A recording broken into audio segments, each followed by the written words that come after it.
almost immediately backed the rebellion, with Turkish officials believing a win by the Arab-dominated rebels would lead to a crackdown on Syrian Kurdish separatists. The U.S. State Department dismissed the speech as meaningless and demanded that Assad immediately step down and allow a political transition, presumably to install the U.S.-backed rebel factions as the new government. For nearly 40 years, Roberts & Roberts Brokerage has been a trusted source for buying and selling precious metals like gold and silver. They also take Bitcoin for precious metal purchases and have permanently removed the minimum purchase amount for all orders paid in the digital currency. Call Roberts & Roberts today for knowledgeable advice on buying and selling precious metals and a forward-thinking approach to new technologies. 800-874-9760 or visit online at rrbi.co. UPI reports the Department of Homeland Security is planning more covert security checks of the Transportation Security Administration at airports throughout the nation this summer, according to the department's top inspector. DHS Inspector General John Roth told members of the Senate's Homeland Security and Governmental Affairs Committee that his office is developing testing methods and that the checks will take place during the peak travel season. The round of tests will come 1 year after a report revealed that screeners missed detecting fake bombs and weapons 95% of the time. The test also follows scrutiny from the media in recent weeks over long lines at security checkpoints at major airports that have caused hundreds of people to miss their flights. Roth said, as a result of our audit reports, TSA is now, for the first time in memory, critically assessing its deficiencies in an honest and objective light. TSA Administrator Peter Neffinger, who took over the agency last summer, told legislators that passenger safety remains the agency's number one priority in the wake of persistently evolving threats from terrorist groups around the world. Beefed up security includes more canine teams and additional airports with full-body scanners. Senator Tom Carper of Delaware, the ranking member of the committee, noted the difficulty the agency faces in trying to be both careful and efficient. Neffinger said he is on the lookout for any problems, adding that the TSA screens more than 2 million passengers every day. If you're fed up with the government running every aspect of your life, but you're not listening to the Lava Flow podcast yet, what's wrong with you? Go right now to thelavaflow.com/listen. The Lava Flow podcast, channeling the flow of information to the libertarian, anarcho-capitalist, voluntarist, and agorist community. Subscribe today using any podcatcher at thelavaflow.com/listen, or just go back to sucking up to the government. The Lava Flow podcast, striking the root every episode. Reuters reports the District of Columbia City Council approved a $15 per hour minimum wage on Tuesday, a rate adopted by a growing number of U.S. cities and states seeking to battle income inequality. The City Council voted unanimously to pass the measure, boosting the minimum hourly wage to $15 by 2020, with subsequent hikes tied to inflation. A final vote will come later this month, and Democratic Mayor Muriel Bowser has backed the bill. Once approved, the U.S. Capitol will join the states of California and New York in making $15 the hourly minimum. At least 8 cities, including Seattle, have also approved the $15 minimum wage. The $15 minimum wage is estimated to raise wages for 114,000 workers, or about 14% of the District of Columbia's workforce, according to an analysis for the council by the nonprofit Economic Policy Institute. The higher pay proposal was supported by unions, but was opposed by the district's Chamber of Commerce. Restaurant owners and the local restaurant association said that higher costs would lead to layoffs. This has been FPP Radio News, online at fppradio.com. Saying that he has no idea what to make of the mixed signals, area man Pete Summers told reporters today he keeps getting ambiguous text messages from local woman Haley Mueller, claiming that she's not at all interested in him. One minute she's like, I don't want to go out with you. And then she'll mention how she has to go hang out with her boyfriend. I mean, what am I supposed to do with that? Summers, who first met Mueller at a friend's party last month, informed reporters that the 27-year-old's increasingly perplexing text messages have left him unable to ascertain whether or not she would want to date him. He also noted that Mueller's behavior at social gatherings was equally vague. Last weekend, we were at a party, and every time I would go up to her, she just said, "Leave me alone." Then I text her the next day, and she totally doesn't even respond. I mean, she just needs to make up her mind and tell me what she wants. She hasn't answered my last 3 phone calls, so maybe I should go over there and make sure everything's okay. This is the Onion News Network.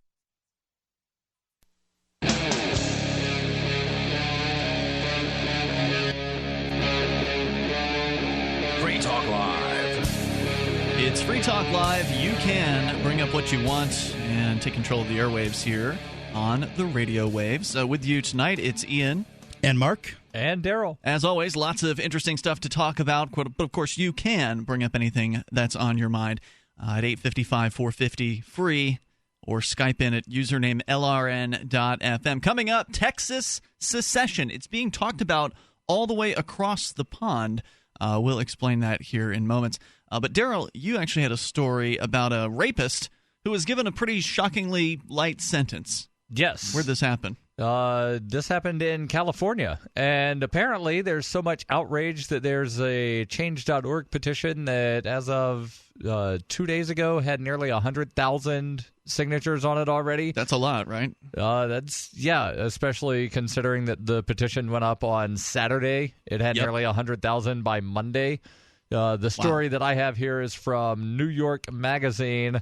Brock Allen Turner, the former Stanford swimmer who was discovered raping an unconscious woman behind a dumpster on a campus in January of last year. Oh, it's distasteful. Will be sentenced to 6 months in a county jail, and he'll get some probation. Prosecutors had recommended that Turner receive 6 months. Yes.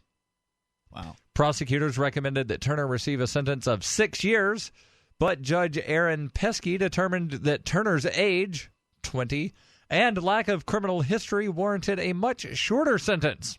I believe there was some recommendation by some organization that he get a shorter sentence. It was some state organization that said that he should get a shorter sentence. His defense attorney. Okay, I'm going to look that up. The public defender's office, sure. Persky said at the sentencing last Thursday, a prison sentence would have a severe impact on him. I think he will not be a danger to others.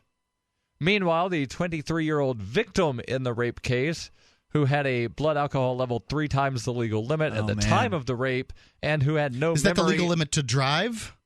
Presumably. Okay, because, I mean, that's, really doesn't have much to say about anything. Unless, I suppose there's one exception. There's like an illegal limit for people under 21, which is way lower than .08. It's like .02. She wouldn't have been unconscious with anything lower than .24. Right. Well, she was also 23. So the under 21 limit would not have applied. But still, like if they charge you with drunken public, that's the same level that, impaired to drive, you're impaired to be in public, even though like you're allowed to get beer in a bar and then walk in public. But I digress. She had no memory of the attack and gave important testimony at the trial. She said, "You took away my worth, my privacy, my energy, my time, my safety, my intimacy, my confidence, my own voice until today." She reportedly directed at Turner, "I am a human being who has irreversible harm." And yet it's Turner who will be severely impacted by a sentence. I wonder why somebody feels like their worth would be taken away by an act like this. I mean, doesn't it say something sick about our society that somebody would say? Because there's a lot of crimes out there. Yeah. And I don't think that anyone would say that you took my worth away about any of those other crimes. Maybe it's like slander or something like that, but certainly not burglary. Possibly in burglary if you're hogtied and forced to watch them take everything out of your house and you're completely defenseless while it happens. So you're saying that this woman's worth was taken for a year? Like her worth, her value as a human was taken away from her? Because I don't believe that for a second. I think it's a disgusting social meme. Hold on. I'm saying I could see how someone could think that their worth. I can see how they would think that too. If they felt like their vagina was the only thing that value that they had to bring to society, and I believe totally that this nation informs young women that is the case. I entirely believe that. I don't know if that's what she was getting at. It could have just been a way of expressing how damaged she feels by the entire thing, and I wouldn't want to. You're being violated in the most intimate way possible. And what, Daryl, you were talking about is a different kind of violation, the violation of one's home, the violations of one's privacy, and the hog tying example that you gave. So absolutely, people can respond to these things in different ways. Sure. Hey, look, hold on just a second. I don't know how it is for you guys, but I had an attempted rape upon me, okay? Well, I was in prison when I first got in there. Somebody attempted to rape me. I've got some knowledge of what it might be like. That's all I'm saying. And I don't think that that would be where my self-worth would be. I get where you're coming from. Maybe she felt like she was taken advantage of. She was taken advantage of, sure. She certainly was. I mean, it's easy to look at a situation like that and imagine what it would be like to be in that, but you don't really know until it actually happens. And I see what you're saying, Mark, is that you feel like you came close. Oh, no, look, I'm not scolding this woman in any way, shape, or form. What I'm doing is I'm scolding everybody else out there that believes for a second that this woman's worth was taken away for a moment by this man. I think you get to decide, how you come back from something like this. And clearly, when a traumatic event happens, you can go in a couple different directions. You can go in the direction of kind of closing in, taking away, getting away from people, being more solitary, and not having further relationships with members of the opposite sex or same sex or whatever. Or you can go towards, helping run a rape hotline and teach self-defense classes. You know what I mean? There's like kind of different ways people come out of something like that. And worth was only one of 7 things that she said were taken away. So it wasn't first, right? The only. But she also said privacy. Would you say that her privacy was not violated? Sure, this is an awful crime. Her energy. Energy. Time. I don't know. A little Safety, bit of a time. Intimacy. Confidence. And her voice. Yeah, I hear all of those things. I just think that it can be – I believe that there's a tremendous, debilitating conversation that goes on around rape. And I'm not talking about men or women or anything like that. I'm just talking about rape generally. The idea is this is the worst thing that can happen to you. And I'm not saying it's not terrible, but when you believe that, when you internalize that, the blow, when it occurs, can be life-shattering. Mm-hmm. Sure. And that's a decision you should have to make, not everybody else making it for you. Yeah, I mean, I've had some pretty horrible things happen to me in my life, not rising to that level, thank goodness.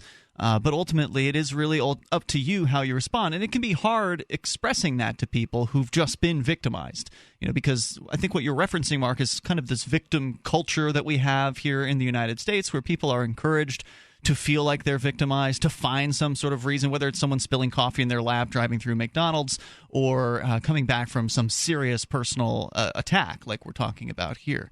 I think that the victim culture does lead towards what you're talking about. That's what I'm saying. So if you want to share your thoughts with us here, the toll-free number is 855-450-FREE. That's 855-450-3733. And now this guy's looking at, was it 6 months and some probation? 6 months and some probation, but it does not say how much probation. And I think what has everybody up in arms on this is that essentially his sentence is nowhere near what a lot of people who have conduct a rape? Yeah, that have done the same things. So do you feel like the sentence was appropriate? Appropriate? How could I possibly say? I think that prison is a bad idea generally. Let's claim the kid said he was sorry. He was so drunk. Of course he did. He didn't know what was happening. Whatever. I don't care what his excuses are. I don't care about that at all. What I care about is prison a good punishment? I generally think taking bad people, putting them in a bad place, treating with other bad people and treating them badly for a period of time where all they want to do is get out is not a particularly effective way of teaching people good behavior or rehabilitating or whatever it is. If it's punishment you want, well, for God's sakes, let's tie him to a board and pull out his fingernails before we cut him off every knuckle until he bleeds out. I mean, why in the world are we piddling around with prison if we want to punish somebody? Let's put him on pay-per-view television as we cut him off inch by inch. All right, what if he wasn't sorry? Look, again, I think this is about teaching somebody how to properly behave. And whether that's rehabilitation or habilitation, I'm not entirely sure. Well, certainly the person who take it a longer step, but the difficulty is that humans lie. Certainly, that's true. And people who are victimized deserve to have restitution. Whether this lady will get a dime out of this guy is another question. I have a proposal. The toll-free number here is 855-450-FREE. We'll hear Mark's proposal on the way, and your thoughts are welcome. 855-450-3733 or Skype in. Skype username is LRN.FM.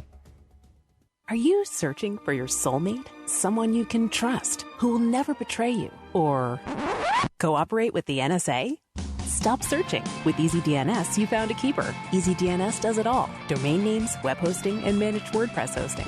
EasyDNS stands up for your internet freedom, and with servers in Canada, they do not cooperate with the NSA. Go to EasyDNS.com. You'll love their services or get a full refund. They guarantee it. And they accept Bitcoin. That's EasyDNS.com. Are you tired of governments murdering people around the world? Stop using their money. There is an alternative. Bitcoin is a stateless, free market, non-political currency. Bitcoin cannot be inflated or controlled by any government. By using their money, you're helping the state. Stop doing it. You have an incredible alternative available now. Learn it, use it, spread it. Get started with Bitcoin at Bitcoin.com. That's Bitcoin.com. Hi, this is Dr. Joel Wallach, the Mineral Doctor. You've heard me talk about 90 for Life for years. 60 minerals, 16 vitamins, 12 amino acids, 2 fatty acids. You may not know this, that I've actually designed Arthrodex for animals. That's right. Your pets need 90 for Life, too. Get this essential pet product by calling 877-279-9422. That's 877-279-9422. Again, 877-279-9422. Hi, this is Dr. Joel Wallach, the Mineral Doctor. You've heard me talk about 90 for Life for years. 60 minerals, 16 vitamins, 12 amino acids, 2 fatty acids. You may not know this, that I've actually designed Arthrodex for animals. That's right. Your pets need 90 for Life, too. Get this essential pet product by calling 877-279-9422. That's 877-279-9422. Again, 877-279-9422. If you're David, a few well-chosen words can help level the playing field with Goliath. I'm Holland Cook from SurvivalSpeech.com. Recently, I saw a Yellow Pages ad for an appliance repair company, and the headline read, "Why wait for Sears?" If you're going to the Yellow Pages, the Dead Sea Scrolls of advertising, you're ready to buy right now. So this is an attention-grabbing message. And how about the plumber whose radio ad says, "Call by noon Thursday, and we'll be there Saturday at no extra cost"? Smart guy. Most plumbing firms give their crew the weekend off. This one gives them Sunday and Monday off. In the words of a respected advertising executive, cut to the chase, make it quick, and tell me exactly what you can do for me, especially if you're looking for work. For more tips on critical communication skills for the way things are now, hit SurvivalSpeech.com. I'm Holland Cook. LRN.FM is proud to announce our official listening apps for Android and iOS devices. Now you can easily tune into our streams anywhere, anytime on your smartphone or tablet. Just visit apps.lrn.fm or search for LRN.FM in the Android or Apple app stores. Please download, rate us 5 stars, then share the link on your social media and let your friends and family know how you're listening to LRN.FM. Download it now, free at apps.lrn.fm. The new 4th edition of Healing Our World, The Compassion of Libertarianism, will take your understanding of liberty to a deeper level and has over 1,300 updated references, new cartoons, and a foreword by Dr. Ron Paul. With discounts for multiple book purchases, the 4th edition of Healing Our World is a great gift for the liberals, pragmatists, environmentalists, and Christians in your life who think libertarianism is cold-hearted. Get yours today at healing.freetalklive.com and use promo code FTL for a $5 discount. You can put the Liberty Radio Network on the air in your area. Visit broadcast.lrn.fm to learn how. Broadcast.lrn.fm.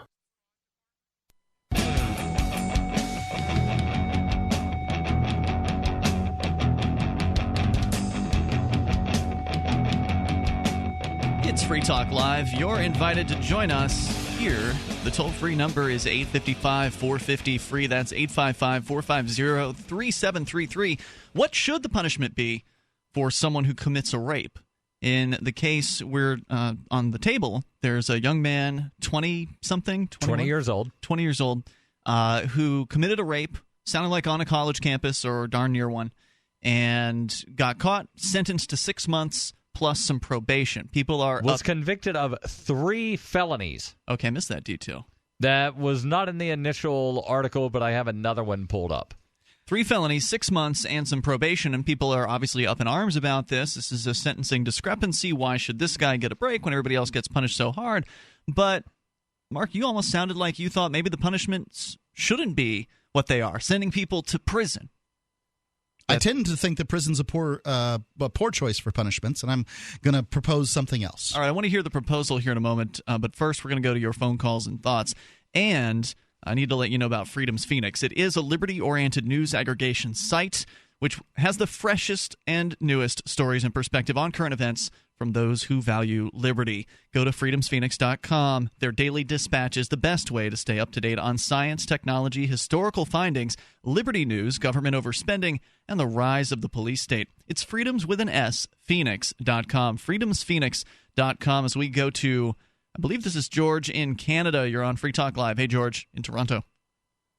Hey, how's it going? Hey, what's on your mind tonight?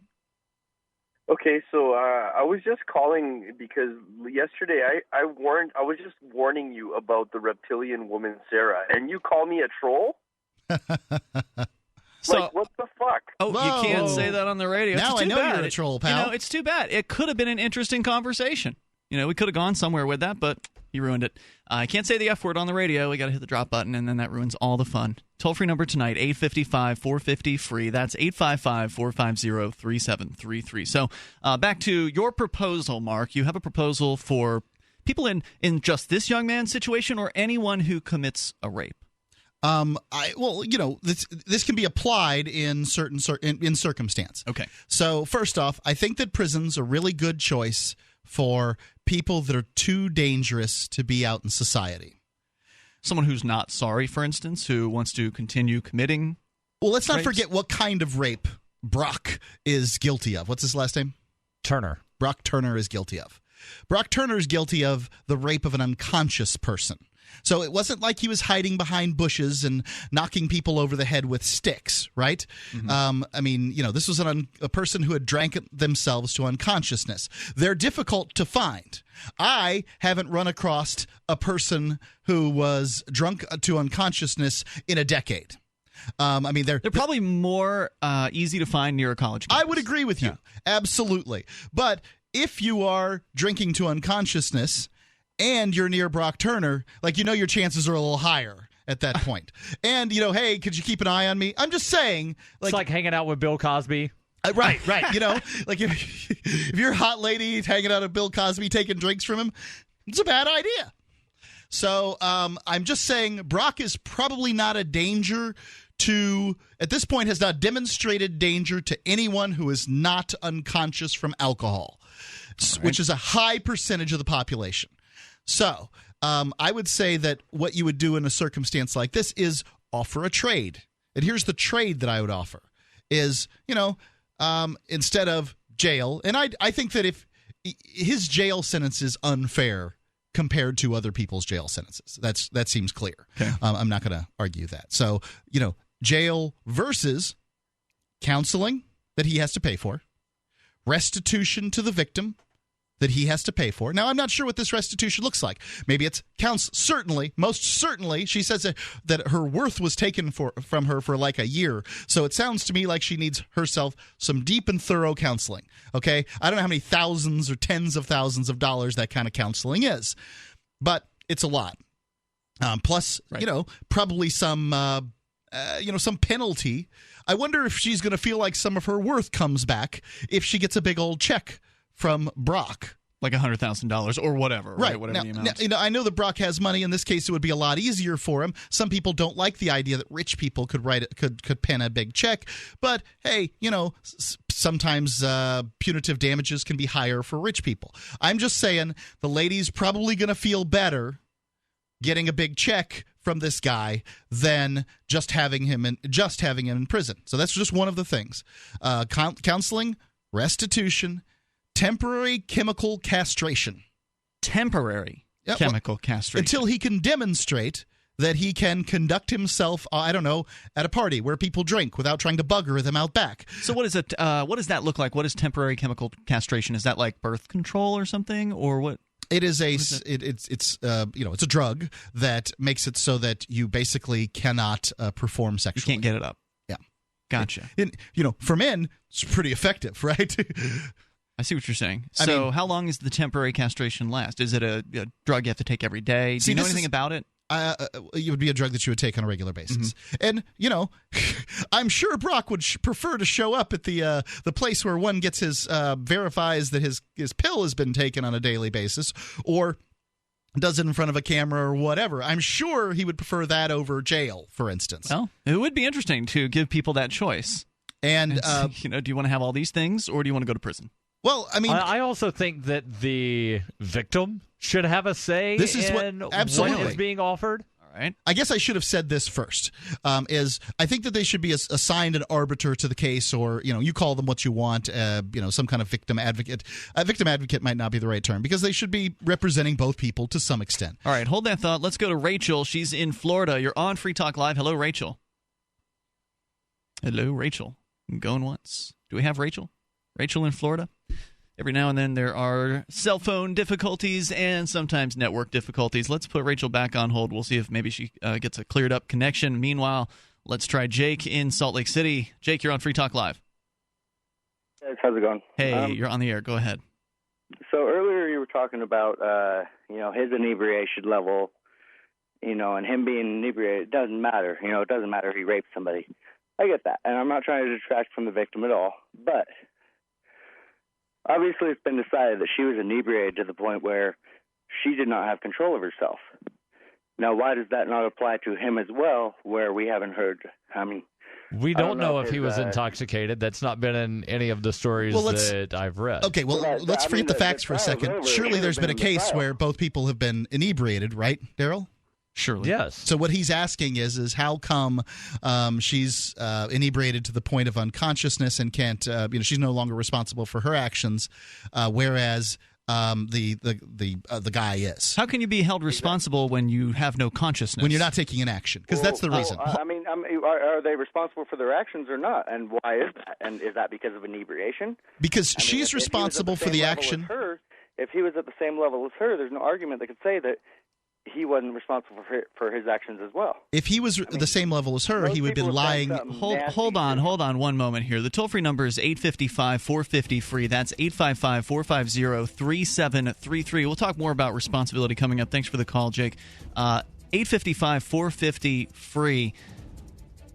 How can you be responsible if you are passed out? You aren't doing anything. You're just laying there.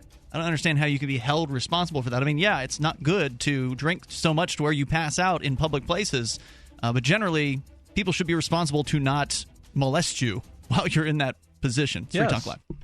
This is an alert. If your business or church is building this year, you're about to pay more than you should. This could mean thousands of dollars more for your office, retail space, church, or warehouse. A General Steel building can save you as much as half the cost and time of similar conventional construction. And we're offering rebates of up to $20,000 to help you build today. Call General Steel for free information that could save you thousands. Call 866-91-STEEL. 866-91-STEEL. 866-91-STEEL.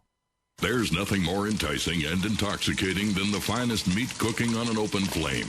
Freeze-dried meat from NewHarvest.com is U.S. grown, 100% all-natural with no extra fillers. Just grass-fed beef and free-range chicken guaranteed to stay fresh and delicious. Add New Harvest freeze-dried meats to your current food storage. You'll buy direct from the factory, not a third party, ensuring the best price and the highest quality. See all our products at NewHarvestFoods.com. That's NewHarvestFoods.com. Free Talk Live. The reason why I reject violence, part of that is there's a humility in it, and that you have to acknowledge that I may not be right. I want to have an open discussion with people. Let's talk this stuff out. I'm not going to impose my views on you with violence, because I will not presume to be so right that I'm just going to force my views on you. In addition, if your views are so valid and so great, then you shouldn't have to force them on anybody. Then you should be able to persuade folks. Right. This is truly the acid test of a good idea. if it's a good idea to educate everybody, then you should be able to do it in a free market. If it's a good idea without force, right? Without force. If you've got enough persuasive ability to convince a majority of people to vote to violently fund something, you've got enough potential to motivate that many people to contribute toward it. Free Talk Live, 7 nights a week from 7 to 10 Eastern, live on the Liberty Radio Network at LRN.FM. Cell 411 is a free app for Android and iOS that replaces government-controlled 911.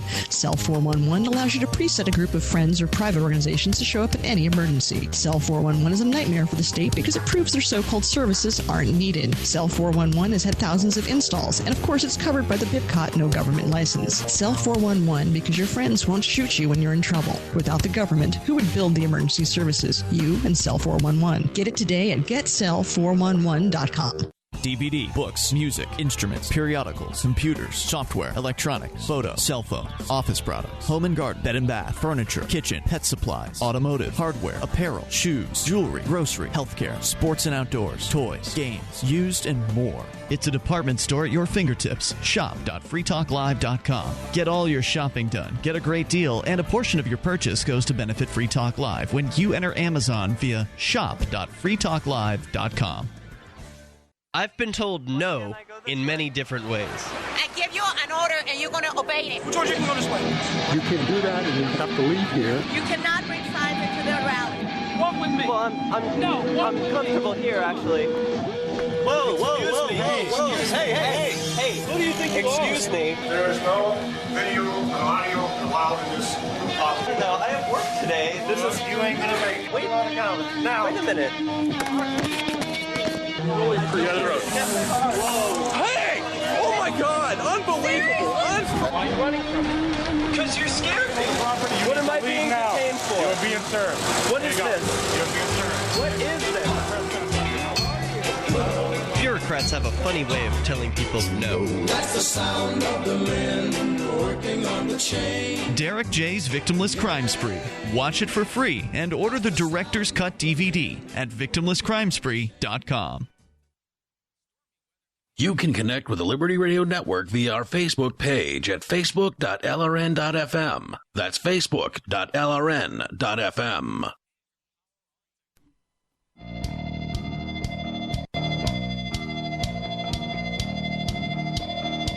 It's Free Talk Live, and you can bring up whatever's on your mind here. Toll-free number 855-450-FREE. That's 855-450-3733. We have Skype, the Skype username LRN.FM. Didn't get a chance to file before the health care deadline, and you don't have any kind of health insurance? Liberty Health Share has the answer. Liberty Health Share offers an affordable health care option that allows Americans to enroll any time of the year. For those of you who've already enrolled and just aren't satisfied with what you've chosen, there's hope. And if you are satisfied, but you're paying for regular insurance and you're the one paying out of pocket, you got to listen to this anyway. Liberty Health Share allows Americans to control, manage, and direct their health care, yet still be in good standing with the Affordable Care Act. Members are exempt from the tax penalty and mandates imposed on individuals for not having health care insurance, thus giving you the freedom from insurance. It empowers the members by giving them the ability to choose any doctor or hospital across the nation. Memberships are available for individuals, couples, and families, offering a variety of options. When we looked at this, the family's option was significantly lower than the insurance cost. If you're paying for your own insurance, I suggest you, at the very least, go check it out at libertyhealthshare.org. There's a telephone number here if you prefer that, and they're contract-free, by the way. It's libertyhealthshare.org, 855-585-4237. 855-585-4237, libertyhealthshare.org. All right, so again, our toll-free number here for you to join us. We're talking about the college student who was convicted of rape and actually apparently 3 felonies. Yes. Sentenced to 6 months in jail. He was facing a possible 14-year sentence and wound up getting 6 months. And we just had a guy on the line, I believe it was Jack, who had asked this question about the young lady who was passed out apparently completely because she had 3 times the normal blood alcohol content at that particular time in her life. And the caller seemed to be suggesting that she should hold some sort of responsibility for her action of passing out and then that resulting supposedly in this guy raping her, because he was suggesting that, well, if he's going to be held responsible for his act of rape while he was purportedly drunk, that was what the caller was suggesting. That's what the caller suggested, but that's not in any of the news stories that I've seen. Let's run with it, though, just for the sake of discussion, that he was as drunk as she. Can't be as drunk as she, because if he was unconscious, they just laid next to each other. Let's say he was pretty wasted, not to the point of unconsciousness. Okay. And somehow was able to get it up and commit this act. I'm not sure what the caller could possibly mean when he was saying that her responsibility would be in any way a factor here because she was the victim of a rape. He has the responsibility to not violate someone else's body. You went to a house party and you fell asleep, and so therefore you consented to somebody raping you. No. Is basically what the caller was suggesting. Well, sleep and being passed out drunk is two different things. But if you're really dead asleep, then that can happen. There are people that sleep that heavily. Yeah. There's no doubt, but they are few and far between. The things that were going on to this woman would likely wake her up if she was asleep, and the fact that she was passed out, it's a different story. Getting blackout. But she's still not responsible for what happened. Well, responsible is a funny term.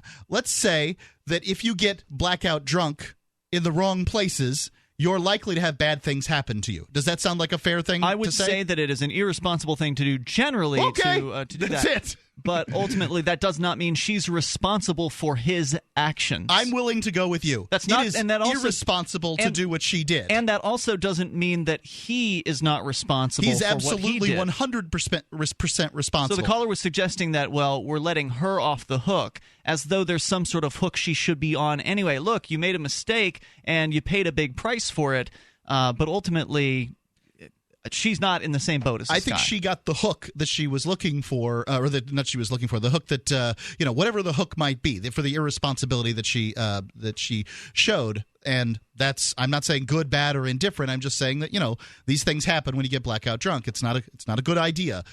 Do it enough, bad things are going to happen. I'd say she would be responsible for any actions that she made while under the influence of alcohol, as he is, and the responsibility that she bears in this case is, bad things are going to happen if you do this enough. Right, but she doesn't owe any kind of restitution. Nope. It's not her fault. Nope. There's no victim to her crime. She was the victim of this crime. Let's go to Rachel, who I believe is on a clear line at this point. Rachel, do we have you? Hi, can you hear me, guys? Yes. You're in Orlando. Go ahead. I am. I just really quick wanted to agree with you. I think everyone is responsible for their own actions, whether they're drunk or not. And she didn't, even though she was passed out drunk, or even if she wasn't drunk, she was responsible for her actions, and she didn't violate anybody. She didn't transgress against anybody. So therefore, she didn't do anything. Even if he was drunk, he's still responsible for his actions that he commits against anybody else. It doesn't matter. It's about, did you violate somebody else? And she didn't. Therefore, there is no crime for her. What do you want to see happen to this guy? What do you think about Mark's proposal? Well, yes, I've been thinking about that. I know that prison is a pretty horrible place. I have a cousin who is a corrections officer in a prison where they have rapists and they have murderers, and it's not pretty. I mean, it's really, really, really, really, really horrible place. People doing horrible things. At the same time, in theory, laws are there to prevent crime, where you have a choice. Do I rape this person, or do I spend 20 years in prison, or am I executed? Which is more? And it's the thought that people will weigh that as to which is more important to them, and hopefully they'll say, okay, well, it's more important that I'm not executed or that I'm not sent to prison for 14, 20 years, whatever, which is a complete hellhole and it's horrible. And so therefore I'm not going to rape this person, right? And so I do believe in severe punishment where where people are being violated for the sole fact of preventing crime. Does it, and though? Obviously, does the punishment mentality actually prevent crime? I mean, aren't there studies that suggest that it really doesn't? I said in theory. Right, in theory. Okay. In theory. Yeah. So let me ask you this question, Rachel. No, let me finish. Okay. In theory, that's why we have laws, right? So that people don't do it as much. Now, there are people, and I have uncles who have served time, where the thought of punishment, that wasn't enough for them to murder somebody else, right? And they are murderers. I mean, you don't know my uncles, but they are. And so they're in prison, and they're serving time, and it's a hellhole. And yes, their life is ruined now. As far as this guy is concerned, I do think he should be in prison. Obviously, he didn't give a shit. You can't say that on the radio. We got to let you go. So, little busy night there for the dump machine tonight. I think that I just think young people don't know what radio is. Yeah, I suppose that could be the case. I think they're growing up with less and less of it. That's definitely true. Toll-free number tonight is 855-450-FREE. But that, she was iterating this punishment mentality of send them to prison. Does it really work? I'm not entirely. I don't entirely deviate from that point of view. But you said chemical castration. No, hold on. I offered a choice. To him. So I think that there needs to be a transition from this mentality that really the only punishment that's out there is fines and imprisonment, and the fines are paid to the government. That's right. The victim in this case isn't going to be made whole if what she says is true, and let's say that it is, that this guy stole her value, and I don't remember what the entire list was, but stole her value from her by this rape that she didn't remember, by the way. That in some way he needs to do some kind of restitution in order to make her whole.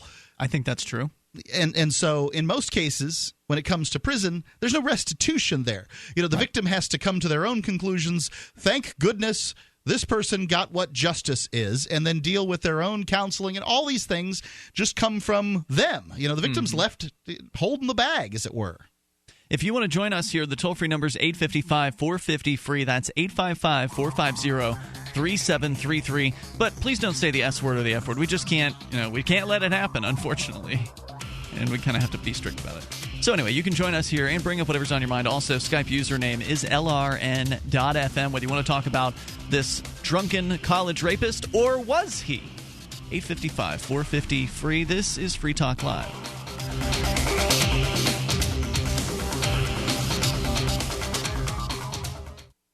Are you suffering with hearing loss? Are you sick of people constantly complaining that your TV is too loud? Are you tired of asking people to speak up? Would you like to hear more clearly, but you don't want to wear a hearing aid that makes you look old? Then you need to try Listen Clear, a life-changing breakthrough precisely designed by top audio engineers to fit your ear almost invisibly. And you can adjust Listen Clear to find the perfect way to hear everything, wherever you are and whatever you're doing. And right now, you can try Listen Clear absolutely risk-free with free shipping. We'll even give you free batteries for life. So call now, 1-800-719-9349. Listen Clear is lightweight and completely hassle-free, and it's practically invisible. Call for your 100% risk-free home trial with free shipping and free batteries for life. For free information, call now, 1-800-719-9349. That's 1-800-719-9349.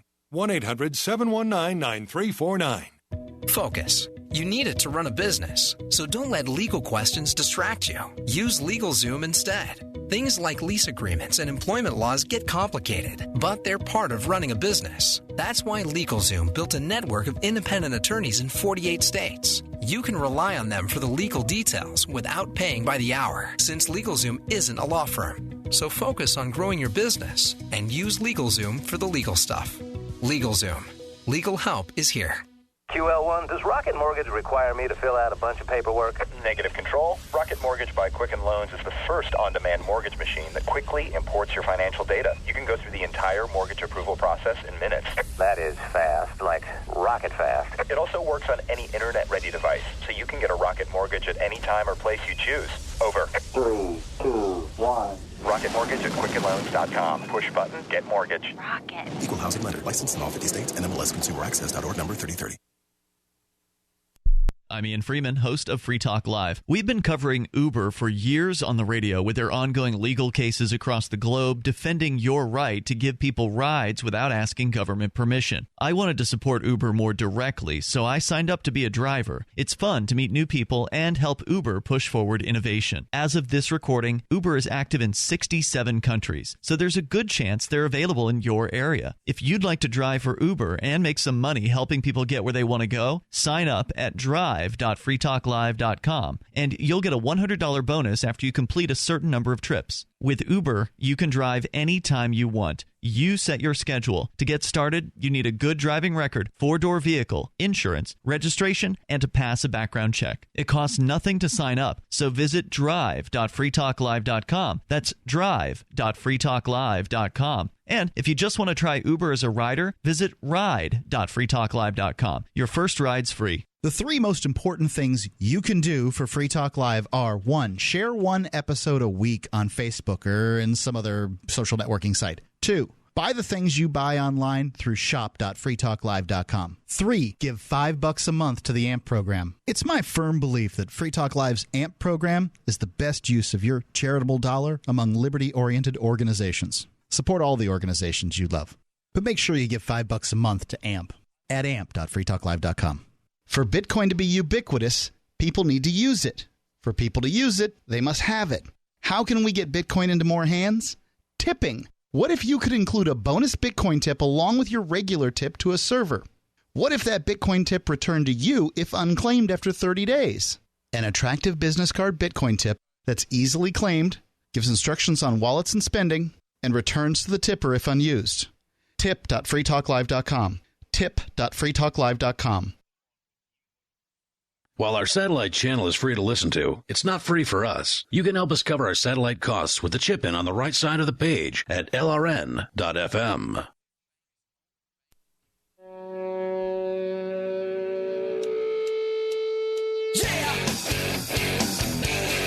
This is Free Talk Live. You can join us right here toll-free.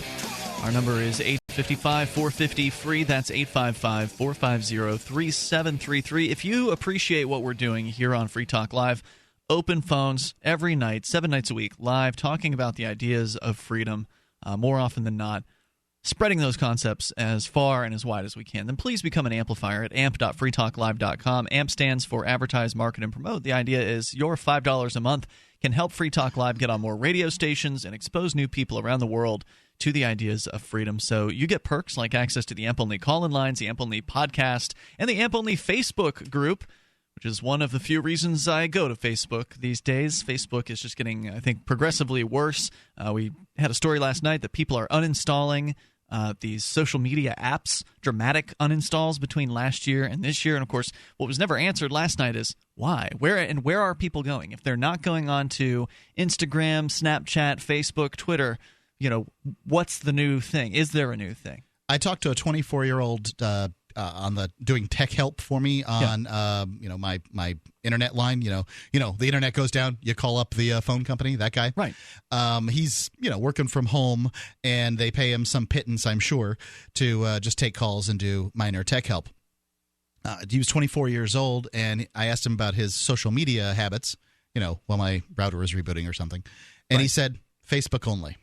Now it's just a one case situation, but Facebook was the least of the 4. All of them had dropped from last year to this year, and Facebook was only about 8%, but the others were as much as 20% of a drop in 1 year. Anyway, I'm still baffled by that one. Let's continue with your calls and thoughts. We've got Roger. He's in Michigan. You're on Free Talk Live. Hello, Roger. Hey, I just want to bring up my opinion on prison in general. Sure. I think that it's wrong, and I think that we should just exile people, or in extreme cases, I would prefer to be executed than put in a cage. But that's my personal opinion. I've heard that before. But I can tell you, I've been in prison, and not very many people have opted for suicide. All right, so let me ask this question. I've got 2 questions for you. Do you think that the victim should have a say in the punishment? Yeah, to some degree at least. Okay, and do you think that the person that passes down the sentence should be the one to carry out the sentence? So in the case of death penalty, the person that passes the death sentence, do you think that person should be the one that actually carries out the sentence? You mean like the judge? Or the jury? Either. Okay, like the jury foreman? Well, I mean, if you've got a judge and the jury, I mean, I suppose it depends on the type of trial and crime. But well, you're the one advocating for execution. No, he did say exile as well. Well, I prefer exile because just hand a man a boat. If you can't live by our rules, just get out. I mean, okay, that does kind of push your problems on someone else, though. I mean, you just want to put them in a boat and say, all right. It doesn't necessarily. It depends on where you exile them to. Where are you exiling them to? We could definitely make pacts with, say, Haiti. There are a bunch of very nice people down there that could really like to be up here. And, if they're willing to not murder and rape people, I'll trade for decent people for our crappy ones. All right, so it's funny you bring this up because I just had posted last night the trailer for Escape from Los Angeles, which is a sequel to Escape from New York, the Snake Plissken movie series. And in those movies, they actually have Manhattan, and then Los Angeles breaks away in an earthquake, and so they have these islands that they actually deposit criminals onto. Would that be like the kind of exile that you'd like to see? Because then you actually know they're in a place where they can't get out, at least in theory. Yeah, we should live how they want. Do you want to exile them to mainly Democratic strongholds? I feel like that's pretty much what we did with Australia, and look how that worked out for us. Yeah, Australia was supposed to be a prison colony, right? As was, I believe, Georgia at one time. Was I believe a it's penal considered colony. Fiscally more free than the United States. So that would be an upgrade to send them there now. I just think that, if you've got a society and people aren't willing to live by it, pass them off to a country that has standards that these people can live by. And if they've run out of options, I don't think rapists are welcome in any country. But they may take them for the right amount of money. The Middle East might disagree with that. I mean, that seems to be a trend that's happening there. I'm not saying that Middle Easterners are, habitually rapists, but that seems to be something I think rapists in the Middle East wind up either getting their head chopped off or other things chopped off. It's a pretty severe punishment. If you were stoned. If you were to give someone over to the Middle East, he's talking about ISIS particularly here. So this is a good question. Do you want to send our most dangerous people over to ISIS? They could recruit them. That is actually kind of a tricky question. Roger, good call. Dirty does it in reverse. Yeah, good call. I appreciate the conversation. Toll-free number tonight is 855. I don't entirely disagree with him. 450 free. That's 855-450-3733. Let's go to Tom. He's in Baltimore. You're on Free Talk Live with Ian, Mark, and Daryl. Hello, Tom. Hey, guys. Hey. Quick point before I get to what I wanted to ask you about, and that is you brought it to mind when you mentioned sending people to ISIS. I've often wondered, why do we arrest people when they're trying to leave the country to join ISIS? Let them go. Let them all go. Give them a free plane ticket, as a matter of fact, advertise. You get them out of the country, you get them over there, and we don't have to deal with them over here. Just a thought I've always had. But well, I mean, to argue devil's advocate on that, from the state's perspective, doesn't that give ISIS another recruit, thereby growing their ranks and threatening the United States? Well, the United States government gives supplies and money to the Islamic State that's often called ISIS. Yeah, right. So the U.S. government is growing the ranks of this purported enemy. Is that proven that they've been funding them directly? Though, that issue aside, if you buy the government's line that they're our enemy and they're out to get us and we're bombing them regularly, well, it just takes care of the problem. I would think that much quicker if they're running around on the ground in Toyota pickup trucks and we're dropping bombs on them and we're seriously trying to eliminate them. Again, if you buy the government's line, then I think it would be an easier way to take care of the problem than to deal with them in the courts and pay for them to do long lifetime sentences in jail. Again, I tend to agree with you. I was just playing devil's advocate. I think people should be allowed to leave and go wherever the heck they want to, and they shouldn't have to be interceded by some sort of government goon squad. And I definitely agree with you that that's just going to cost the American people more to put that person who hasn't actually done anything into a jail cell. This is a person who's thinking about doing something. Going on a plane trip is not joining ISIS. If you get there and then you have a change of heart, then no harm, no foul. Right. I mean, that's true with pretty much any other crime. And they self-identify when they, choose to take this trip, purportedly to join ISIS or to consider it, and then at least you know who they are. Now, real quick, I wanted to expound real quickly on what the guy was saying about the girl's responsibility. I thought he was going to go to this point, but he didn't. Maybe he didn't have enough time or didn't have the words, but I was thinking what I thought was in his mind was, what if the girl was drunk? Obviously, she was drunk to the point, apparently, of being passed out. But what if she just happened to pass out first, and they were both engaging in this activity, and she happened to pass out, and he didn't? She can't remember what happened, and he said, look, it was consensual, and the girl passed out on me. You know, now I think he damned himself when he ran. Apparently, he ran when these two grad students came upon them. But had he not run, who's to say what actually happened? And that's where I was hoping you guys would take the conversation.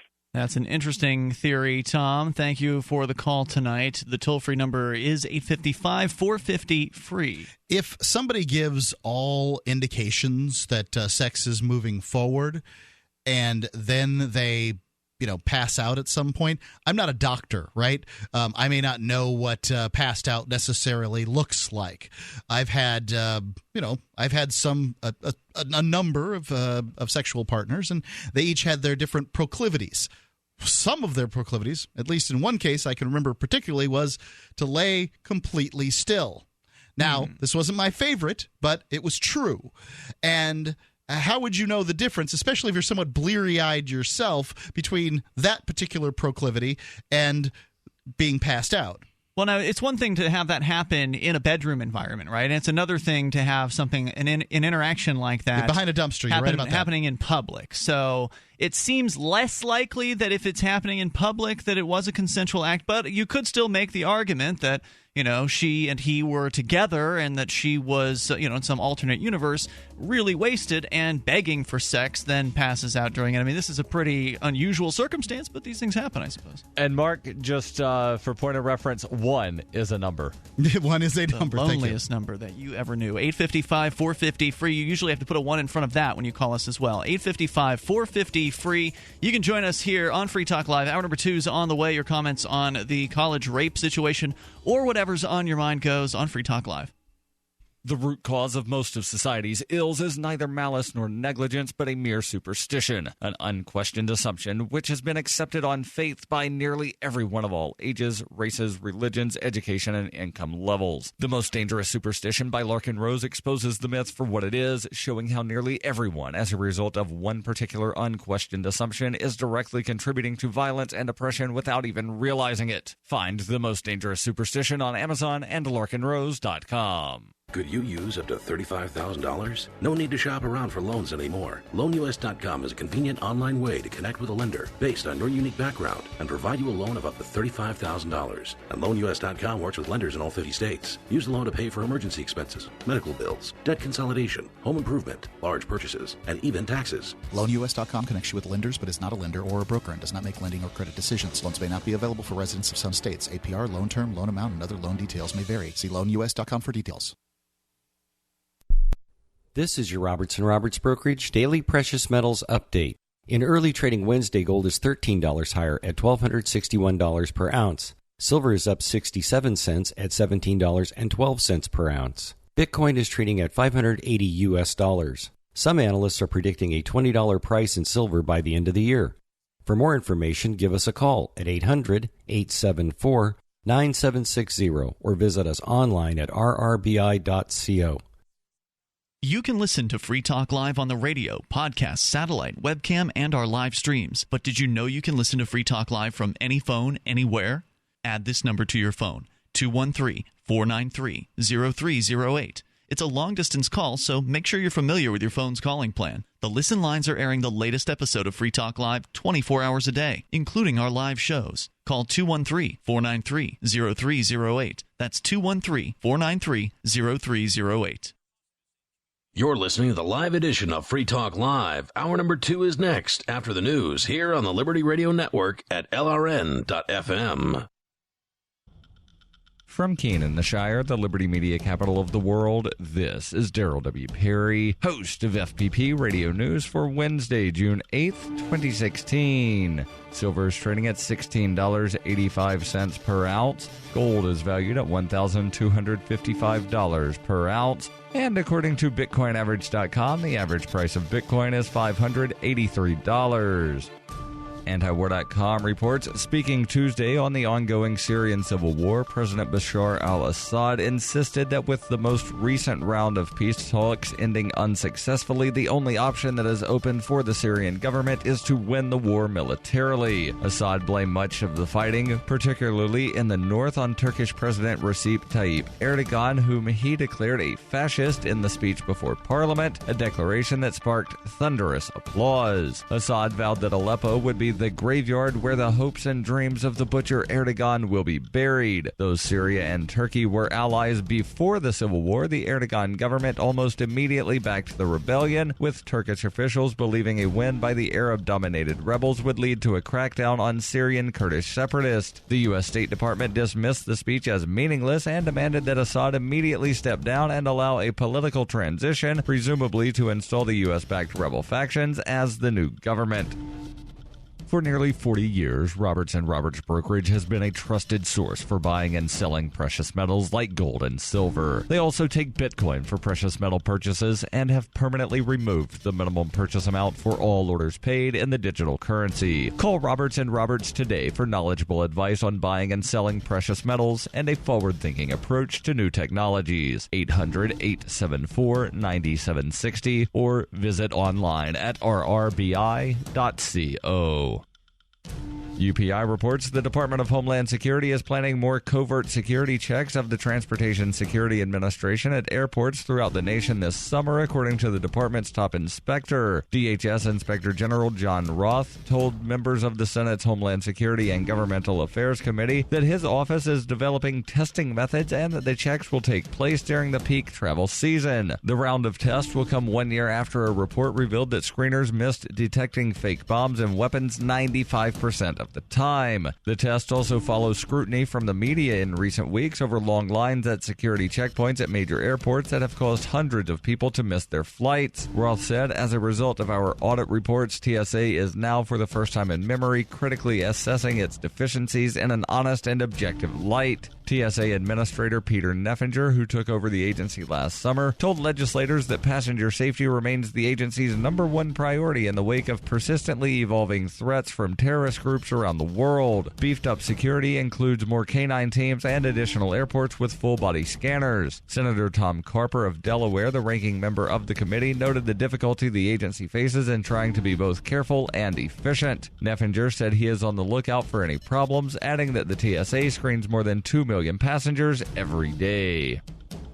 If you're fed up with the government running every aspect of your life, but you're not listening to the Lava Flow podcast yet, what's wrong with you? Go right now to thelavaflow.com/listen. The Lava Flow podcast, channeling the flow of information to the libertarian, anarcho-capitalist, voluntarist, and agorist community. Subscribe today using any podcatcher at thelavaflow.com/listen, or just go back to sucking up to the government. The Lava Flow podcast, striking the root every episode.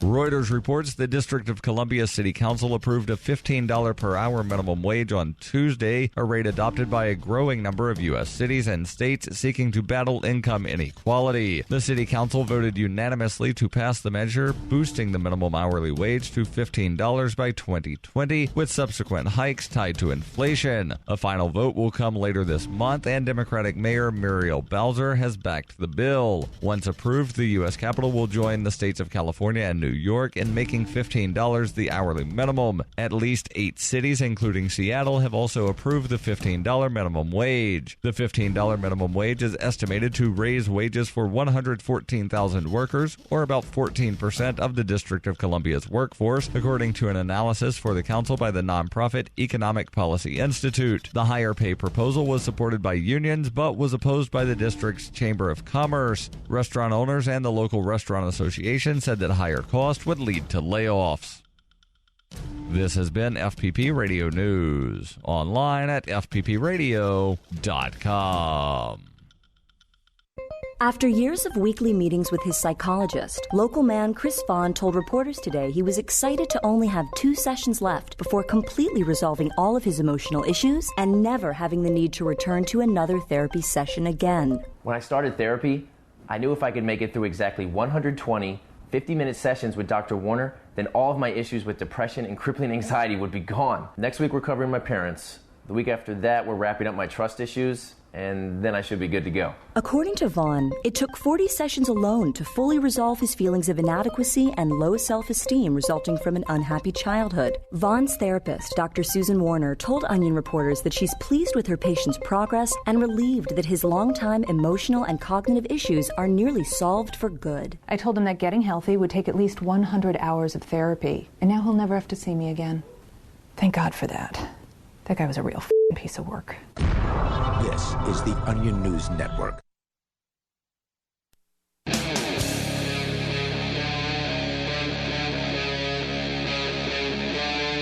Free Talk Live. It is Free Talk Live, and you can bring up anything you want as we launch into the second hour of the program. Coming up, Texas secession is being talked about apparently all the way over in the UK, where an advisor to Margaret Thatcher is saying it's time for Texas to call it quits from the United States.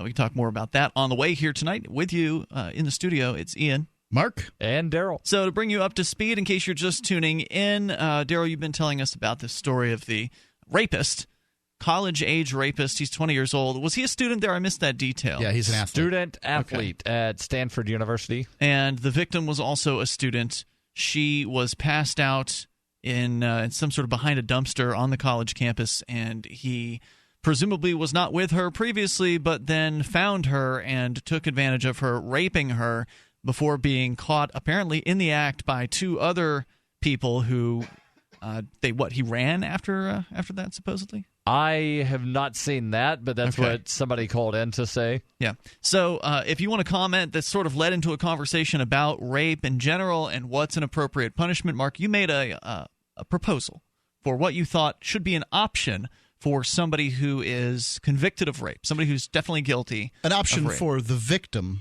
and for the person who's like. Does that mean the victim's demands weigh in heavier or not? I think you should come in with basically somebody. First off, there should be far fewer crimes. Secondly, there should be somebody assigned after somebody's found guilty to sort of figure out the best way to not punish, but to rehabilitate the person on one side and restitute the victim. Okay, so at the same time. Your proposal included restitution. It included a temporary chemical castration. Yep. And what was it? There was at least a third thing in there. What was the third thing? It's counseling, restitution, temporary chemical castration with ongoing arbitration with the victim. And that'll do more for the perpetrator, Brock, his victim, and society as a whole than this prison industrial complex that we have here. The real issue is that people are so up in arms about really is equity in sentencing. And this guy is wealthy and white, and you can pick whatever it is that you decide. People are calling it white privilege. I'm here to tell you that I believe that it's more class privilege than anything, but that's fine. So you want to share your thoughts? We're here. The toll-free number is 855-450-FREE. That's 855-450-3733. Let's go to Geraldo in Denver. You're on Free Talk Live, Geraldo. Yeah, I just want people to know they don't have to worry about Obama anymore or Trump. He's going to get elected. I'm a psychic, okay? I'm a canvasser/psychic. And wait, who's going to get elected? Trump? What? Who's getting elected? Trump? Yeah, Trump. He's going to win, but he's going to go on a trip with Obama, and they're going to be, both of them, they're going to be gang raped by a troop of French-Canadian midgets. Well, I hope they get video. Thanks for the call tonight. Toll-free number is 855-450-FREE. I mean, I don't support gang rape, but, if it happens to politicians, I don't really feel that bad. You're saying it's a mitigating circumstance? Politicians are not good people, and so I don't feel like it's really the end of the world. Wait a second. I'm just wondering where you're going to find... Aren't you running for governor? That's true. That's a good point. Yeah. I'm just trying to figure out where you're going to find a group of French-Canadian midgets. How about if they can be found, Ian will find them. Well, the thing is, no, he can't because he's not allowed in Canada. Oh, Well, they'll come down here just for the opportunity to rape this politician. Actual elected politicians. How about that one? I was elected as delegate to the state convention. Why do I have to get raped by a gang of French-Canadian midgets? All right. Federal elected politicians. You're getting closer. The toll-free number tonight is 855-450-FREE. What do we just incarcerate? We just continue to incarcerate Illinois' governors? Is that the idea? Seems to be happening anyway. I actually do not think that crooked politicians should wind up going to prison after they're being crooked, because then the taxpayers are just being forced to continue to feed, house, and clothe these people. I'm sorry, execution's out of style. Let's continue with your I'm not calls. advocating for execution. I think they should have to get real jobs. Let's talk to Tom in New York. I do tend to lean towards forgiveness. I was really kind of joking. Tom, you're on Free Talk Live. Go ahead. Good evening, guys. I just want to clear up just a couple things here about Brock Turner's sentence here. First of all, and a couple callers I heard, and I heard you say it too, he wasn't sentenced to prison. He's going to do 6 months county jail. I never said prison. I said jail. I'm sorry if I said prison. I thought one of you guys. Okay, well, he's going to do county time. Yep. And so he's going to do 6 months county time. Which do you think is better? He's going to have years probation, as you mentioned. How many years probation? I don't think we had that detail. He's going to do 3 years. 3 years. Probation. Okay. All right. And he's going to have a sex offender management program that he has to complete. And he's going to be, as a convicted sex offender, he's going to have that on his record for the rest of his life. Yeah, permanent record. And even the district attorney, Jeff Rosen, was disappointed that the judge didn't sentence him to prison after this. And I think that, and I think he's right. I think he should have gotten at least a couple of years in jail for what he did. What do you think of now you said it's jail instead of prison.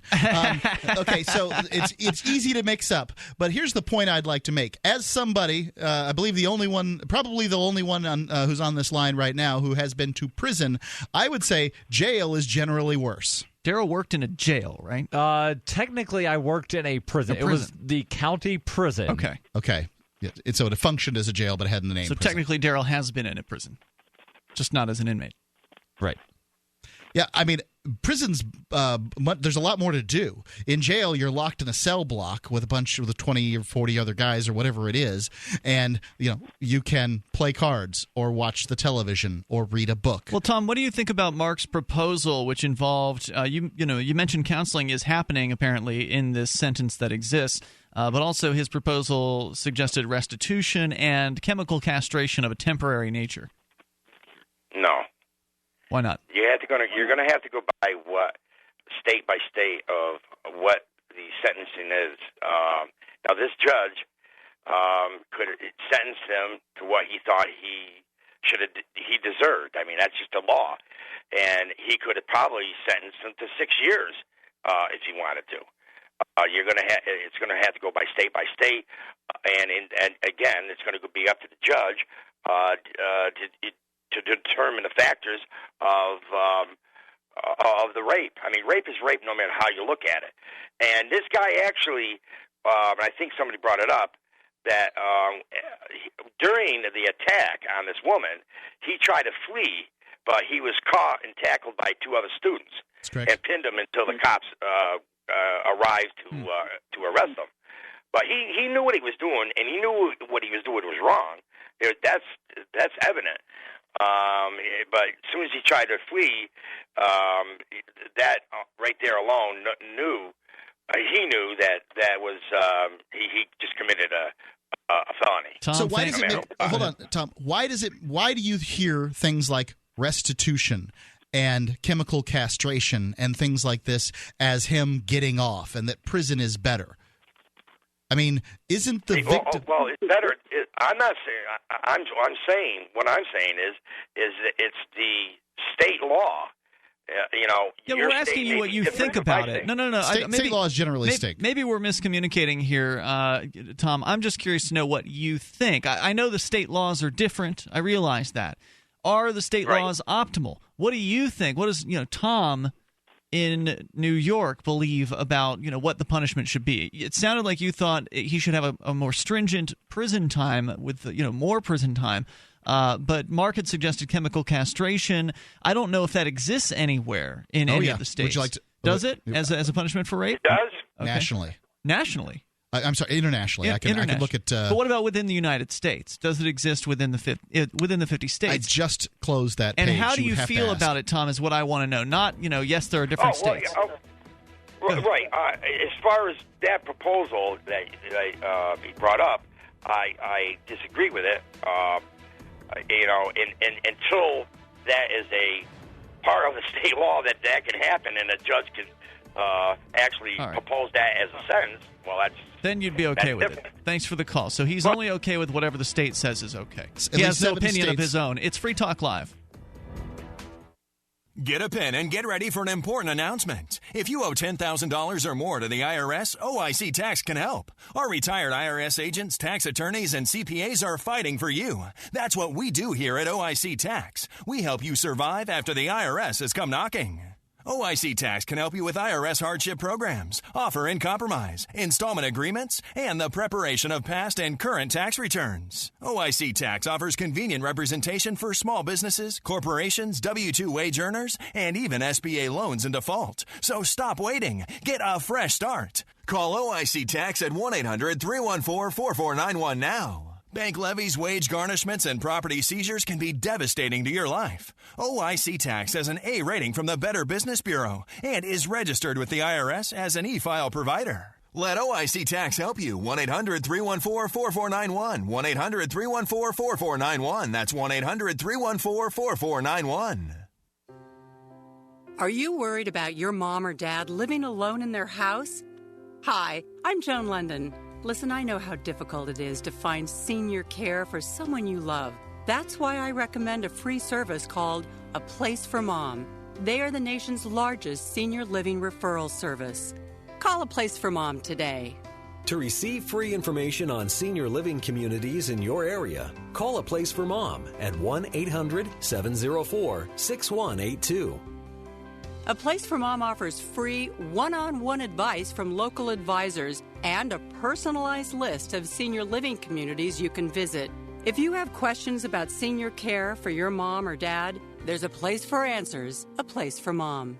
Call A Place for Mom in the next 10 minutes to get your free ebook on financing senior care as well as free information on senior living communities in your area. Call 1-800-704-6182. That's 1-800-704-6182. Free Press Publications is an independent, alternative media and publishing company founded in June 2009 with the mission of ensuring a free press for the freedom movement and is committed to spreading the message of peace, freedom, love, and liberty.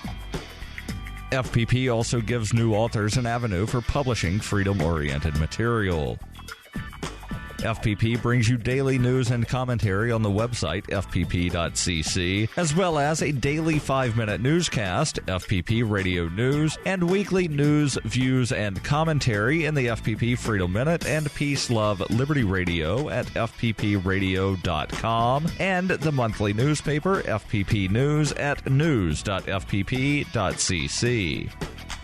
Find FPP online at fpp.cc. That's fpp.cc, as in Creative Commons. Did you know you can watch Free Talk Live during our live show 7 days a week from 7 to 10 p.m. Eastern via our studio cams at cam.freetalklive.com? Plus, you can chat with other listeners while you watch, all totally free. Now that our live video stream is hosted by YouTube, our video archives will be online even faster. So be sure to subscribe to our YouTube channel. Listen, watch, and chat all free at cam.freetalklive.com. That's cam.freetalklive.com. Are you sick of government lackeys who say you didn't build that? Are you tired of elitists who think you need a government permission slip for everything? Everything you do is an A to B conversation, and the government should see their way out of it. Create true free markets by adopting the BIPCOT No Government License. The BIPCOT NoGov license allows use or modification of any product, service, or software except by governments or government agents. Go to BIPCOT.org. That's Bravo, India, Papa, Charlie, Oscar, Tango.org. Help get LRN.FM into more ears. Visit promote.lrn.fm for a free bumper sticker, flyers, banners, graphics, and more. Promote.lrn.fm.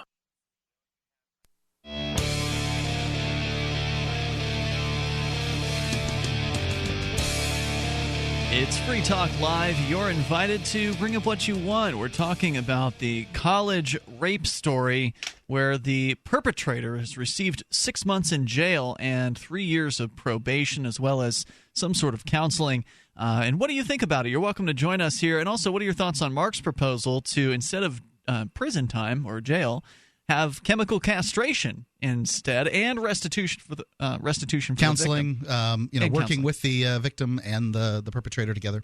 Unless the victim doesn't want to work with the perpetrator. Agreed, sure. Bitcoin.com is where you can go to learn more about Bitcoin. It has been shooting up in its price over the last few weeks here, going up more than $100 in value. It's been a really good month for Bitcoin. You can learn more about it over at Bitcoin.com. Of course, it is a stateless, free market, non-political currency, and it cannot be inflated or controlled by the government. This is money that you're in control of, and it's incredible. It works really well. Go to Bitcoin.com, get started there. Learn it, use it, and spread it at Bitcoin.com. As we continue, you can bring up whatever's on your mind here on Free Talk Live. Let's go to Sarah. She's in Albuquerque. You're on Free Talk Live, Sarah. Hello, Sarah. Are you with me? We are here. Are you? Go ahead. Well, yes. The rape cases in UNM, the University of New Mexico here, has been increasing, and the rapes here in Albuquerque, the city, has also been increasing. And so, increasing since when?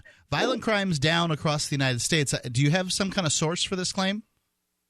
At this point, Sarah, anything you say, I'm tending to believe the opposite. So I'm concerned. What's your source? Well, the news.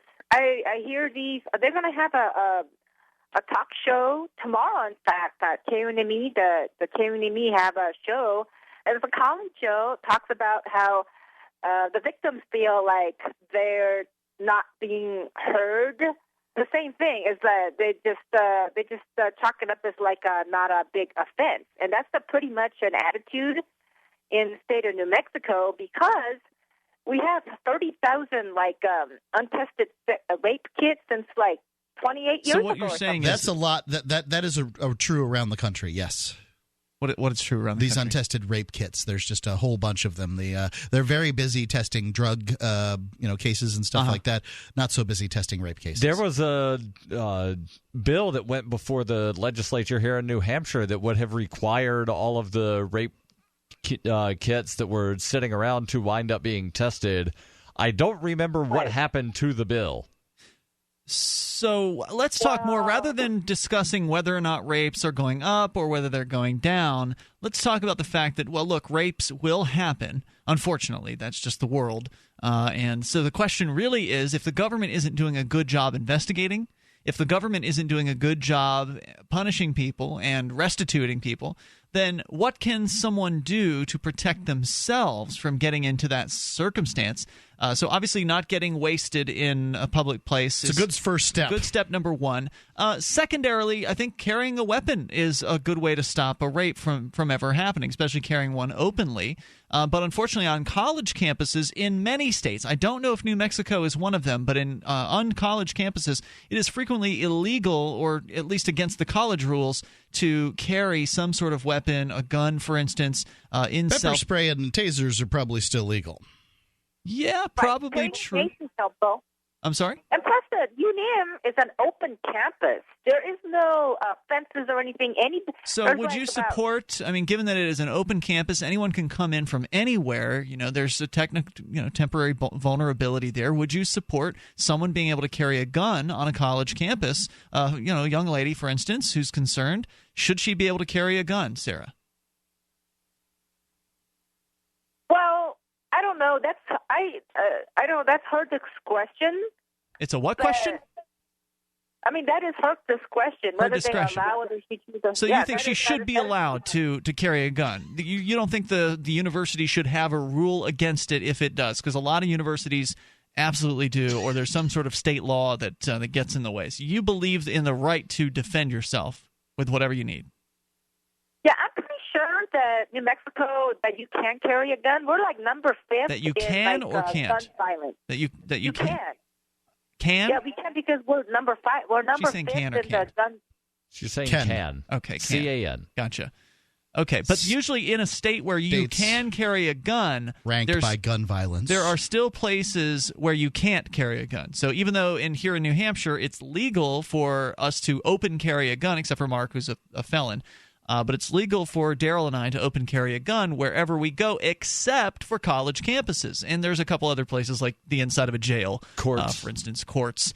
But for the most part, I would say to me that the thing is that we're number 5th in gun violence deaths, so you figure it out. I'm sure you could carry a gun. Okay, now we're at gun violence university. deaths, all right? Gun violence deaths. What is a gun violence death? I assume that's per rate of 100,000 inhabitants, right? Is suicide counted in a gun violence deaths number, Sarah? In some statistics, That's why I'm asking I tell you something.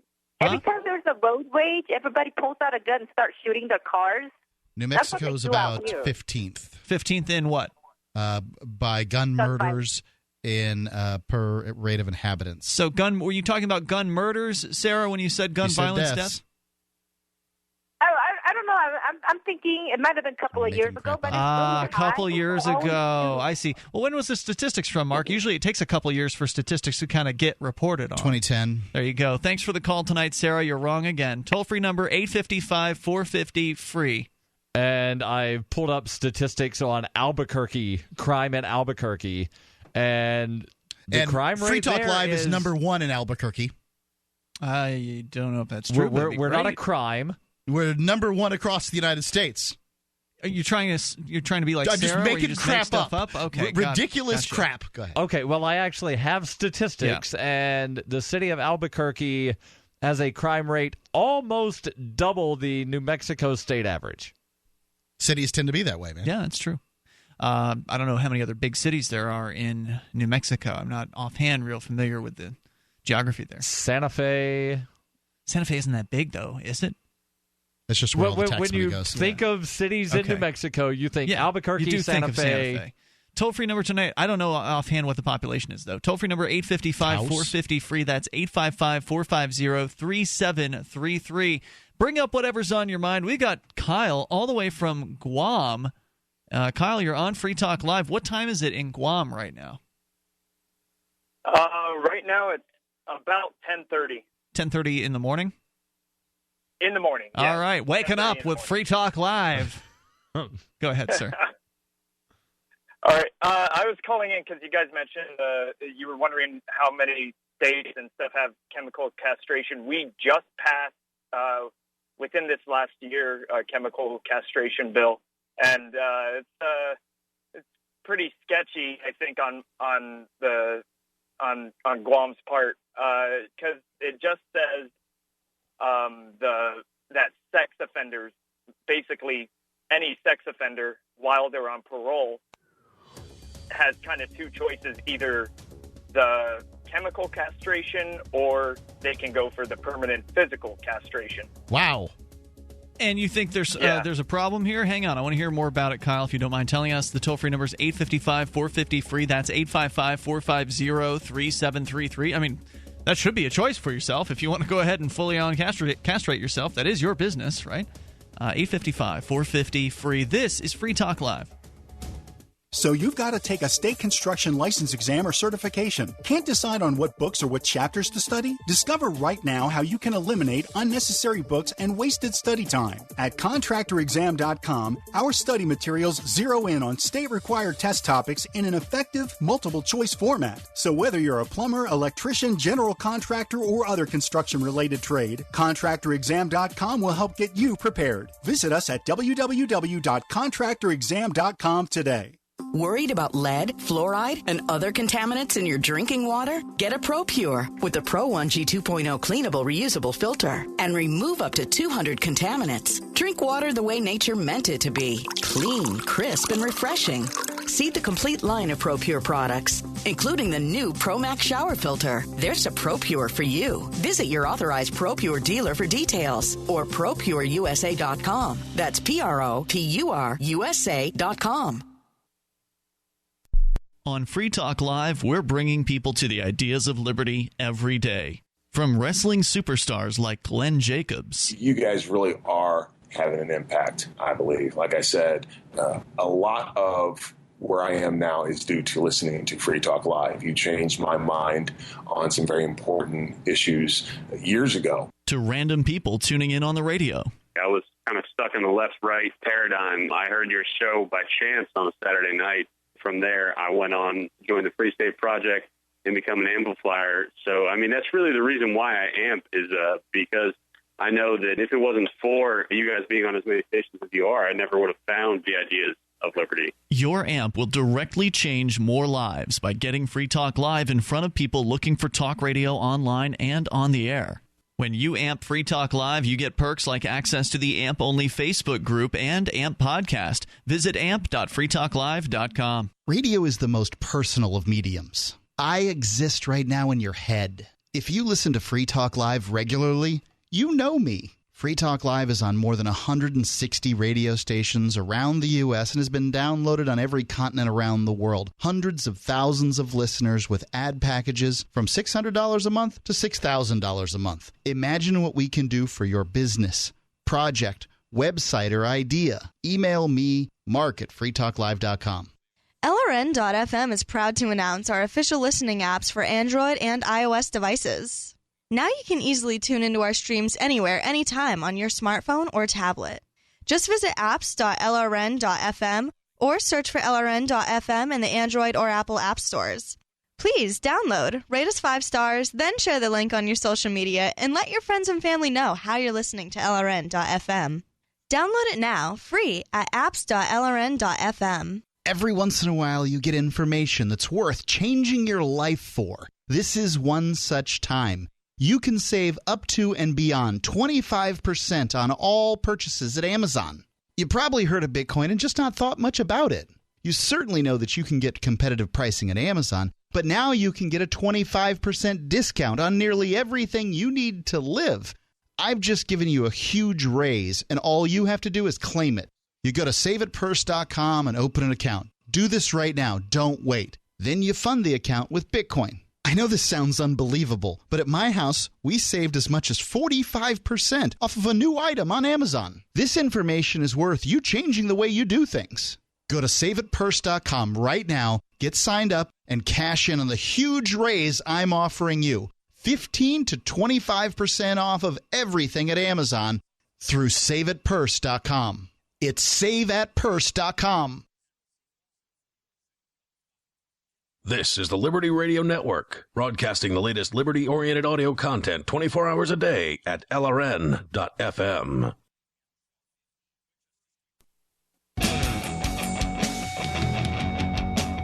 This is Free Talk Live. Join us right here. The toll-free number is 855-450-FREE, allowing you to take control of the airwaves, 855-450-3733. With you in studio tonight, it's Ian. And Mark. And Daryl. We told you briefly about Bitcoin a few moments ago. If you're ready to jump in and get your first Bitcoin wallet, I recommend Jaxx. In fact, Free Talk Live is endorsing the new Jaxx wallet as the official cryptocurrency wallet of Free Talk Live. I saw a couple videos within the last 24 hours, which are pretty exciting. The folks over at Lamassu, which is one of the Bitcoin vending machine manufacturers out there, they're actually the world's most popular Bitcoin vending machine. They are going to be introducing, they're beta testing right now, but they're going to be introducing Ethereum, or rather Ether, as an alternative in their vending machine. So you will be able to put in cash into a Bitcoin vending machine and decide not to have Bitcoin. Maybe you want to have Ethereum instead, or Ether, which is what the currency is of Ethereum, the newer cryptocurrency platform, if you will, this new blockchain platform. It's really hard. What do you call Ethereum? It's more than just a cryptocurrency. It is. It's What's the right word for this blockchain platform? I mean, it's the best I can come up with. That's a pretty good one. Yeah. I wonder to myself whether Ethereum is going to outpace Bitcoin. Well, you never know. You don't know. It's got a 15-second confirmation time, apparently, though. That's pretty nice. One of the problems... It's like, you would have never guessed that the Model T, not that the Model T was the first car by any stretch of the imagination, but you would have never guessed, no one would say, you know what, the Model T is going to take us into the 22nd century. That's true. No one would say that. And Bitcoin is starting to look kind of clunky compared to Ethereum. Look, one of the things when you're doing a Bitcoin vending machine is if the network isn't exactly responding as quickly as you might want it to, sometimes the person who buys the Bitcoin may not get the notice that their Bitcoin is sort of waiting for them, because with Bitcoin there has to be these confirmations to sort of back up whether or not a transaction was legitimate, and the first confirmation can take like 20 minutes to receive. In some cases it can take a little bit longer if you don't pay a good fee, for instance. So even if you set a decent fee, it still takes 20 minutes. Now, there are ways to detect the transaction before a confirmation, and usually that happens pretty quickly, but doesn't always. And it can result in a frustrating customer experience where the customer's standing there waiting, hey, where's the Bitcoin? I just put cash in this machine. How come I don't have Bitcoin yet? And then you just kind of have to reassure them, well, look, it's coming. Here, everything will be fine. We're just going to hold on to your money for about 20 minutes. Leave your name, leave your information here. It'll be okay. I know you can't see me. I know that you don't know me. I know you've never met me, but I'll just hold on to hundreds of your dollars for 20 minutes. Now, from what I read, Ether has a 15-second confirmation time, so that's a huge factor of a difference. You can put a little spinning thing in the middle of the screen at that point, and somebody will wait 15 seconds. Yeah, and so that's, I think, a big change for what's coming. The reason I mentioned it was both of the videos that I watched where someone did a demonstration of buying one of these beta machines, buying Ether out of the Lamassu. They were using the Jaxx wallet on both of the videos that I saw. So if you want to try out the Jaxx wallet, it's free. You can go to jaxx.io, JAXX.io, because it holds Ether in addition to Bitcoin, or it technically doesn't hold it because you could drop your phone down down the drain or something like that, and your Bitcoin or your Ether still on the internet. Your phone holds the private keys, which of course you can back up. So go to Jaxx, JAXX.io. As we go back to Kyle, he's in Guam talking about chemical castration, that apparently in Guam there's been some sort of legislation passed which allows for the person who's been convicted of rape to choose whether they want temporary chemical castration while they're on probation, or if they just want to go all the way and just go ahead and full-on castrate themselves. Is that right? Yeah. Really, it just says sex offenders. That's kind of where I'm on the fence about this, because I know people who are registered sex offenders who have have been convicted because they were 18 and they were dating a 16-year-old or something like that. So you're saying anyone who's a sex offender will have to choose either temporary chemical castration while on probation or full-on castration? I think that while they're released on parole, and that's once I kind of see it as like they're just kind of putting their foot in the door here. Once they use this as a punishment, they might just start spreading this out to not only I think right now it's multiple offenses, but let's say instead of multiple offenses, they're just going to change it now to single offense, because the big problem on Guam is that our prison system is just so crowded. Why not just get rid of all the sex offenders, give them this, and then deal with it that way? Do you think it would be effective in deterring people from doing? I mean, this seems like a more. I think some people would perceive physical castration as a more serious punishment than, say, incarceration. So, do you think that this would be a deterrent? Because a lot of people believe, you know what, if you're having trouble with crime, let's just amp up the punishment. And there's a certain level of evidence for what they say. Mm-hmm. Do you think that's will deter crime? I think it'll. I think any punishment is meant to deter crime, and I think it does actually deter, just like you said. But I don't know how effective this is going to be to deter, let's say, the first time offense. It's not. You can't chemically castrate someone before they commit a crime. So not yet. I Yeah, not yet. Yeah, and I don't know if this is really going to solve the problem, because I think if they're on parole, right, they've got to come in and get that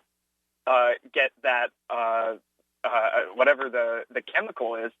And let's say right now GovGuam is really short on cash. We're in a spending spree, but we can't pay for anything. What if the people that we're buying this chemical from are saying, hey, you know what, you don't pay anymore, so you can't get this. So what are we going to do with all those sex offenders that are now on parole and not getting this chemical? Good question. Thanks for the call tonight, Kyle. I appreciate hearing from you. The toll-free number is 855-450-FREE. That's 855-450-3733. What about ending the prohibition on prostitution? Would that reduce rapes? Okay, so this is a touchy subject for which there appears to be very little evidence one way or the other. I have heard... I've heard a psychiatrist who did clinical studies of some sort make the claim that he has seen evidence that it would reduce rapes, but that he wouldn't go on the record to say that. So that's all I've got is like this sort of shaky claim. Because they, whoever they are, don't they say that rape is more of a power thing than it is a sex thing? So they say, but, turns out that heterosexuals tend to rape people of the opposite sex. The toll-free number tonight, 855-450-FREE. Let's go to Ralph. He's in New Jersey. You're on Free Talk Live. Hello, Ralph. Yeah. Hello. Well, the day after the primary here. And El Negro Animal is in New York City tonight. The day after what? The day after the election, or the primary election. Over here in Jersey. Now, okay. Who won, by the way, in Jersey? It was Hillary, right? Hillary and Donald.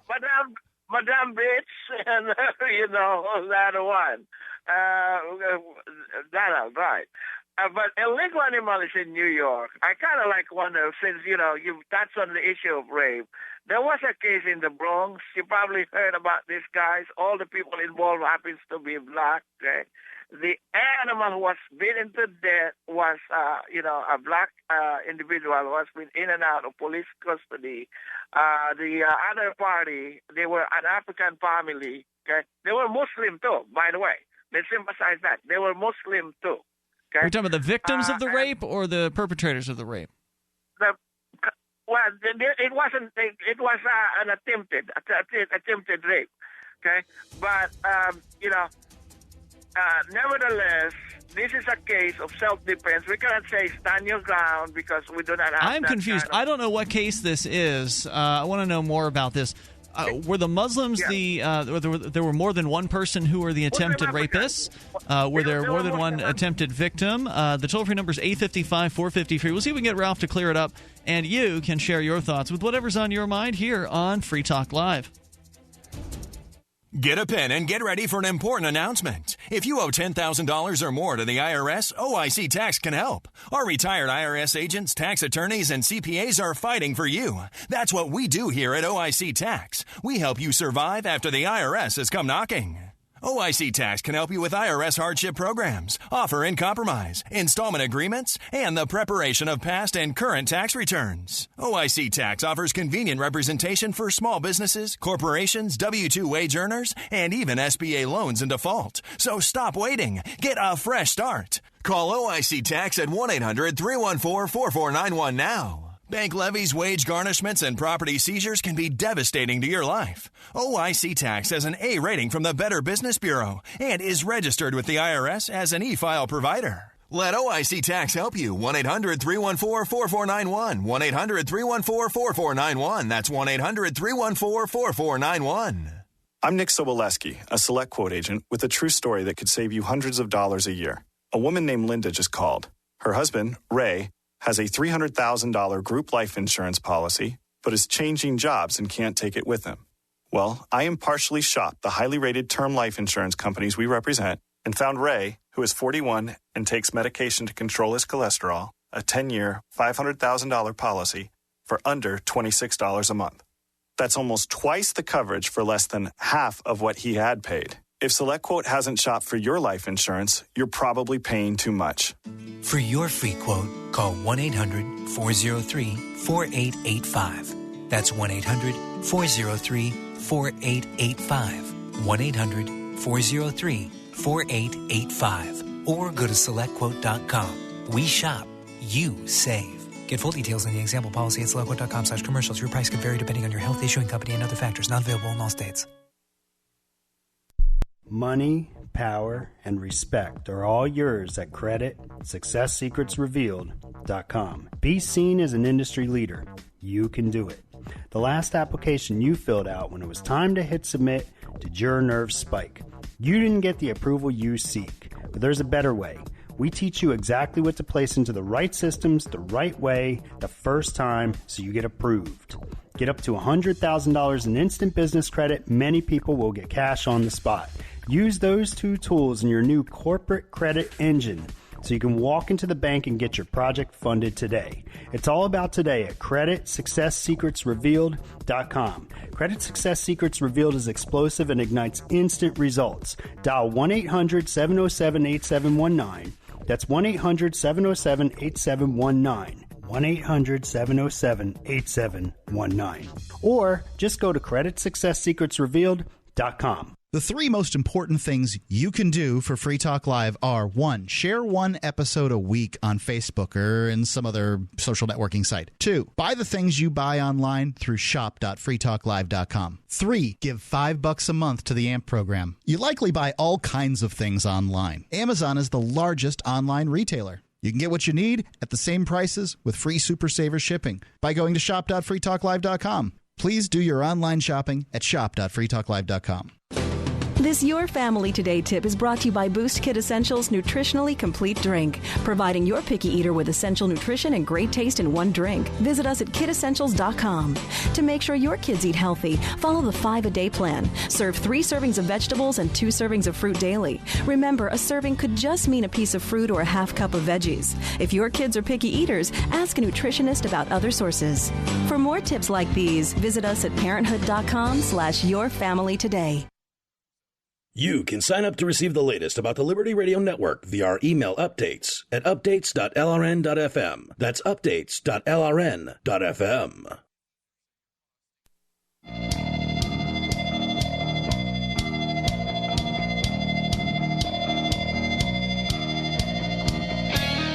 It is Free Talk Live, and you can join us right here. The toll-free number is 855-450-FREE. We've been talking about chemical castration, punishments for rape. You can weigh in here, and you can also join us online at freetalklive.com. With you tonight, it's Ian. And Mark. And Daryl. Also, you can help support the show. We talked a little bit about Bitcoin this hour. The price has been shooting up. You can send your Bitcoin over to Free Talk Live. Just go to bitcoin.freetalklive.com. If you want to leave something in the Bitcoin tip jar, you can also send over alternatives to Bitcoin via our Shapeshift.io app, built right into the page there at bitcoin.freetalklive.com. We go back to Ralph in New Jersey. Ralph, you were talking about some sort of rape or an attempted rape that happened in New York City. New York City.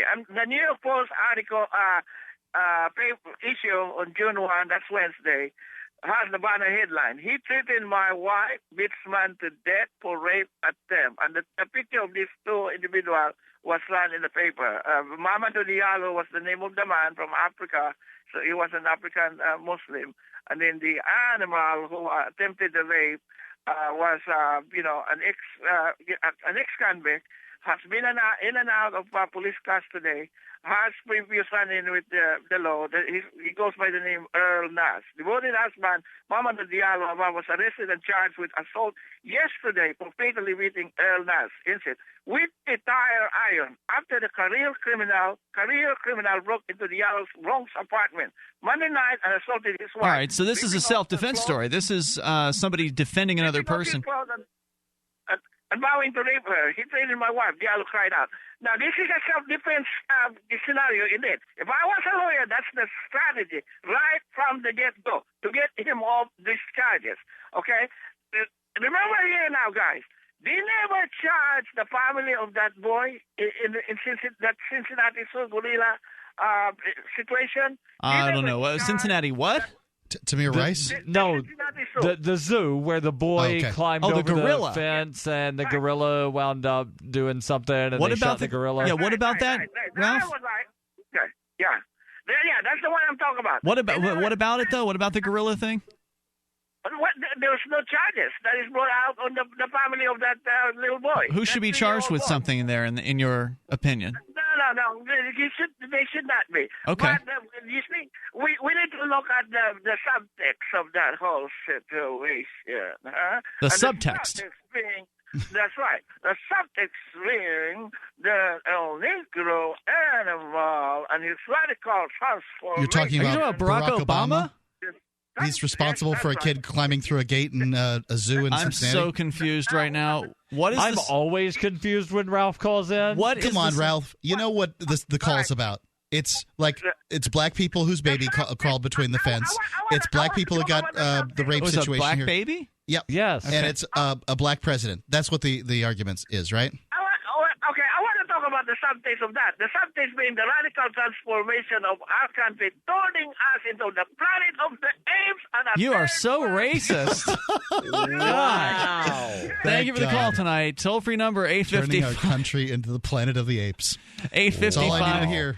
450 free. Okay, I had let Ralph kind of get by on this whole claim that he was only calling Barack Obama an animal, that he doesn't like Barack Obama, but it's pretty clear that he has a thing against all black people. At this point, it seems pretty clear, right? That's what it sounded like to me. Toll-free number is 855-450-FREE. That's 855-450-3733. By the way, Ralph hails from the Philippines, and we had talked about the Philippines recently. The President-elect Duterte telling folks to go out and start shooting who they believe to be criminals in the streets. And I believe I saw a story about how the deaths or the bodies have begun to fall. Really? In the Philippines. I'll have to see if I can pull that up. I did not look at the story. I just saw a headline.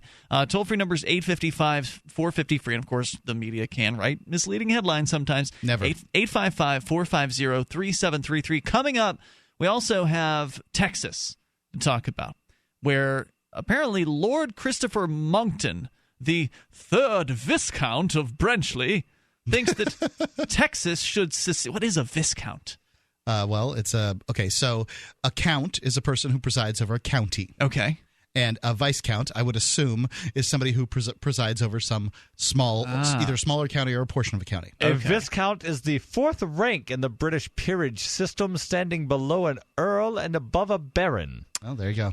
Oh, okay. That's right. They don't have counts in Great Britain. Thinks that You're Texas, thinking of Romania. I'm just saying counts preside over counties. They have a different name there. Christopher Monckton is his name, and he thinks Texas should secede from the United States. Now, apparently, Lord Christopher Monckton may be based in Austin, Texas. It says here in his native Britain, a story from dailycaller.com, voters are preparing to decide whether they will remain in the European Union. That's true. Here in the United States, Texas just last month considered putting secession on the ballot. The Republican Party of Texas killed the measure. We actually had a guy who was attending the Republican meetings calling into our show to kind of give us an update on the proposal to support secession. This week, Monckton, former advisor to British Prime Minister Margaret Thatcher, pushed for Texas independence in an exclusive interview with the Daily Caller. He's a prominent conservative voice on issues such as climate change and the possible collapse of the U.S. dollar. Why does a British political figure advocate for Texas secession? In short, Monckton views Texas as a lifeboat. He believes that America is on the verge of being overrun with Islamic invaders, which will be accompanied by imminent financial destruction. Well, that's a new one to me. We've been covering secession here on Free Talk Live for a while, following various different secession movements out there, from the Spaniards who are trying to secede in, Catalonia. To the folks over in Scotland, exactly. And, of course, many of the myriad secessionist movements here in the United States. Liberland in Croatia. Is that really a secessionist movement, though? They're kind of carving out a new... It's worth talking about. Yeah, it's similar, I would guess. They're trying to carve out a chunk of land that has been supposedly no man's land, in that it's not owned by Serbia or right. And I Croatia. Met with one of the ambassadors, if you will, from Lieberland at the Libertarian Convention a couple weeks ago. And he said that they're on the verge of having some kind of resolution with Croatia. To stop them from arresting their people when they go in there? Was it Croatia that was doing the arresting? It was Croatia, yeah. Okay. Because there was the other one, too. Serbia. Serbia wasn't doing the... No, it was Croatia that was doing the arrests. Thanks for the clarification. Thanks for the update on that, Daryl. We hadn't heard much out of Liberland in quite a while. Yeah, and then somebody from Lieberland is going to be at the Startup Society Summit happening in Portsmouth, New Hampshire. New Hampshire, July 1st through the 3rd, and I plan on being there for that. Excellent. Well, you have to report back to us from that event. In short, Moncton views Texas as a lifeboat. He thinks that America is going to be overrun with Islamic invaders. Now, that seems pretty unlikely. But whatever your reason for supporting secession, you're for it. God bless you. I think that you should have your secession. I think Texas should secede, and ultimately, whether the desire is to get away from the incoming Islamic hordes that people believe is happening, or the desire is to have more freedom for Texas. Whatever. I don't care, even if you're a secessionist who wants to have more control. Because there are those secessionists, too. There are. They want to secede from the United States. This is what this sounds like. So they can institute rules that would be more strict than the United States. I don't support it personally. That's not the place I want to live. That's not the place I want to be part of that is seceding.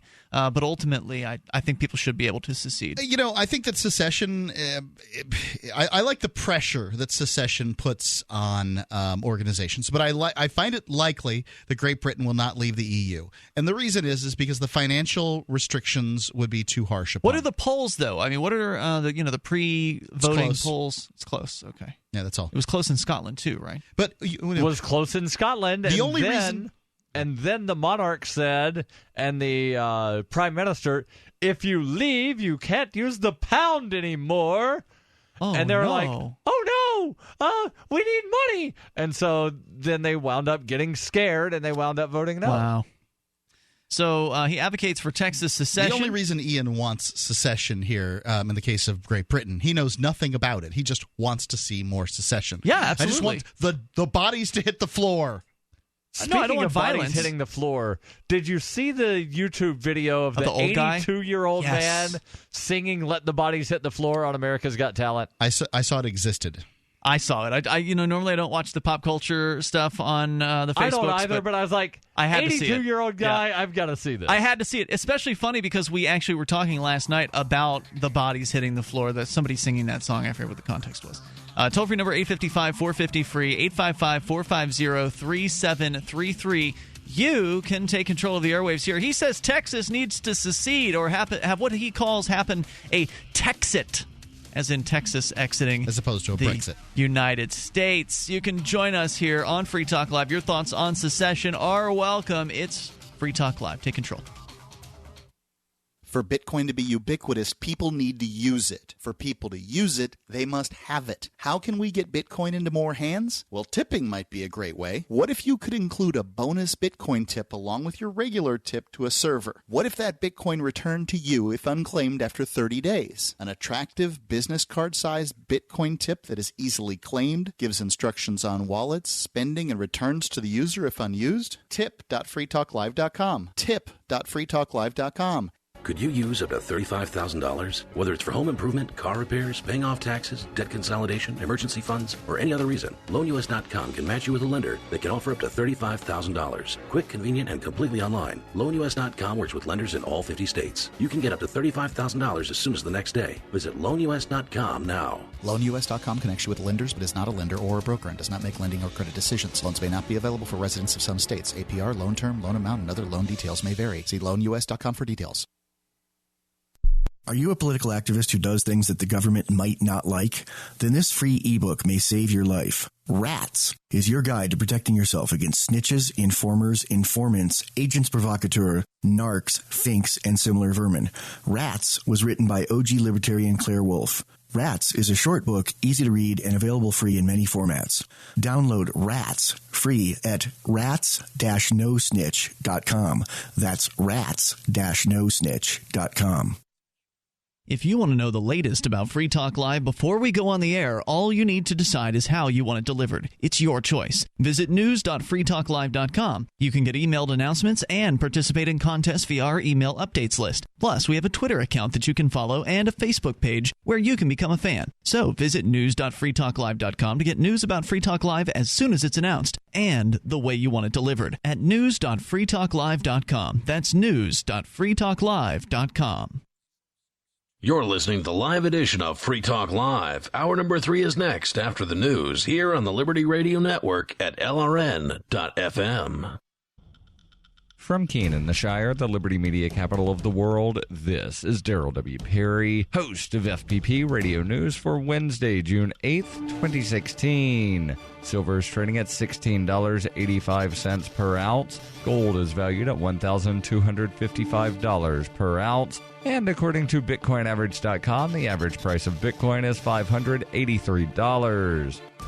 Antiwar.com reports, speaking Tuesday on the ongoing Syrian civil war, President Bashar al-Assad insisted that with the most recent round of peace talks ending unsuccessfully, the only option that is open for the Syrian government is to win the war militarily. Assad blamed much of the fighting, particularly in the north, on Turkish President Recep Tayyip Erdogan, whom he declared a fascist in the speech before parliament, a declaration that sparked thunderous applause. Assad vowed that Aleppo would be the graveyard where the hopes and dreams of the butcher Erdogan will be buried. Though Syria and Turkey were allies before the civil war, the Erdogan government almost immediately backed the rebellion, with Turkish officials believing a win by the Arab-dominated rebels would lead to a crackdown on Syrian Kurdish separatists. The U.S. State Department dismissed the speech as meaningless and demanded that Assad immediately step down and allow a political transition, presumably to install the U.S.-backed rebel factions as the new government. For nearly 40 years, Roberts & Roberts Brokerage has been a trusted source for buying and selling precious metals like gold and silver. They also take Bitcoin for precious metal purchases and have permanently removed the minimum purchase amount for all orders paid in the digital currency. Call Roberts & Roberts today for knowledgeable advice on buying and selling precious metals and a forward-thinking approach to new technologies. 800-874-9760 or visit online at rrbi.co. UPI reports the Department of Homeland Security is planning more covert security checks of the Transportation Security Administration at airports throughout the nation this summer, according to the department's top inspector. DHS Inspector General John Roth told members of the Senate's Homeland Security and Governmental Affairs Committee that his office is developing testing methods and that the checks will take place during the peak travel season. The round of tests will come 1 year after a report revealed that screeners missed detecting fake bombs and weapons 95% of the time. The test also follows scrutiny from the media in recent weeks over long lines at security checkpoints at major airports that have caused hundreds of people to miss their flights. Roth said, as a result of our audit reports, TSA is now, for the first time in memory, critically assessing its deficiencies in an honest and objective light. TSA Administrator Peter Neffinger, who took over the agency last summer, told legislators that passenger safety remains the agency's #1 priority in the wake of persistently evolving threats from terrorist groups around the world. Beefed up security includes more canine teams and additional airports with full-body scanners. Senator Tom Carper of Delaware, the ranking member of the committee, noted the difficulty the agency faces in trying to be both careful and efficient. Neffinger said he is on the lookout for any problems, adding that the TSA screens more than 2 million passengers every day. If you're fed up with the government running every aspect of your life, but you're not listening to the Lava Flow podcast yet, what's wrong with you? Go right now to thelavaflow.com/listen. The Lava Flow podcast, channeling the flow of information to the libertarian, anarcho-capitalist, voluntarist, and agorist community. Subscribe today using any podcatcher at thelavaflow.com/listen, or just go back to sucking up to the government. The Lava Flow podcast, striking the root every episode. Reuters reports the District of Columbia City Council approved a $15 per hour minimum wage on Tuesday, a rate adopted by a growing number of U.S. cities and states seeking to battle income inequality. The City Council voted unanimously to pass the measure, boosting the minimum hourly wage to $15 by 2020, with subsequent hikes tied to inflation. A final vote will come later this month, and Democratic Mayor Muriel Bowser has backed the bill. Once approved, the U.S. Capitol will join the states of California and New New York and making $15 the hourly minimum. At least 8 cities, including Seattle, have also approved the $15 minimum wage. The $15 minimum wage is estimated to raise wages for 114,000 workers, or about 14% of the District of Columbia's workforce, according to an analysis for the council by the nonprofit Economic Policy Institute. The higher pay proposal was supported by unions, but was opposed by the district's Chamber of Commerce. Restaurant owners and the local restaurant association said that higher cost would lead to layoffs. This has been FPP Radio News, online at fppradio.com. Hi, I'm Clint Webb, and I'm running for Senate. I have a short cropped haircut, a pretty enough yet accessible looking wife, and a newborn baby that I've dressed in a suit to prove to you that I mean business. For the last 15 years, I've lived my life in such a bland, uncontroversial, and repressed manner that it's almost unnatural. Why? Because I've been preparing to be your representative since I was a child. Most well-adjusted, sane men would be hesitant to take a job where their decisions would so drastically affect the lives of so many. But not me. I possess a sort of sociopathic narcissism that makes me think that I should be in charge of everyone. But all of that needs to start here at home, in this beautiful state that I've grown to love since I moved here 18 months ago. Together, we can piggyback some of our state's legitimate needs onto my unquenchable lust for self-glorification. And that's a promise.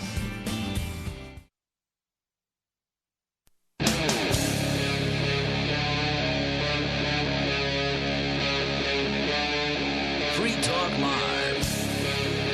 It's Free Talk Live. We're launching into the third hour of the program. You can join us here. We've been talking about secession earlier, punishments for rape, and I did find the story about the killings in the Philippines since the nomination, if you will, or the I thought he was elected. Yeah, the president-elect status of Duterte. And what is that? The election of, but not yet the election swearing of, but in not yet swearing in of Duterte, demanding that or telling people to go out and start killing people for him.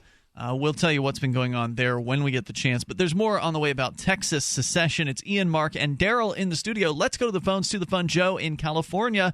You're up first here on Free Talk Live in hour number 3. Go ahead. You were talking about a country that was looking at seceding, and then they said their money would be no good. With Bitcoin, is it stable enough to be a currency for a nation? Well, it's an interesting question. Bitcoin works. It is stable. There's some disagreement within the Bitcoin community about how to grow Bitcoin, because Bitcoin is growing. There are more people using it. There's greater transactional volume, I believe, than previous. And so Bitcoin, the demands are increasing upon the system. Mark, you just tried to install the Bitcoin Core wallet recently, and it was a ridiculous weight as 75 gigabytes of data were attempted to be downloaded because this blockchain, the thing that is sort of the guts of Bitcoin, is essentially every Bitcoin transaction in a ledger from day number 1, from transaction 1 all the way till the current. And in order for the full Bitcoin nodes to process properly, they have to have a full copy of this. Now, you don't have to have the full blockchain if you've just got like a smartphone wallet like Jax.io, for instance. But it's getting a little unwieldy, and there's some disagreement within the community of the Bitcoin programmers as to how to move forward with this. And one of the key disagreements is on something called the block size. How many transactions should be included in a new block on this blockchain, this immutable ledger that cannot be manipulated basically from one point. It's distributed amongst the entire globe. And so this is a pretty big schism within Bitcoin. It's actually resulted in what has been called a fork in the code. It's actually resulted in a few forks. But so there's these competing Bitcoin programs out there that are trying to compete for the market share of the people that are doing the mining for Bitcoin to ultimately decide the future of the program. And this has been going on now for more than a year, this discussion, and maybe even 2 years. I'm not sure when it started, but I remember about a year ago at this time, we were talking about this as an issue for the future of Bitcoin. And even though it's been shooting up in price over the last week, I think this can be holding it back. This indecision about the future of the currency could be holding it back. So will Bitcoin be the future world currency for whatever People are trying to get out of the government money whenever that happens around the world. We certainly see that happening. So, for instance, if you look at Greece, if you look at other places like Venezuela, where the money that the government is providing is junk, and there's ridiculous restrictions and just nonsense, people will move into Bitcoin in those circumstances. So it is working right now as a way for people to transfer their wealth out of the government money. How long it'll go for, be the number one choice, I don't know. Russia has created its own cryptocurrency that's using God, that sounds awful. The blockchain technology. So is it stable? It's stable.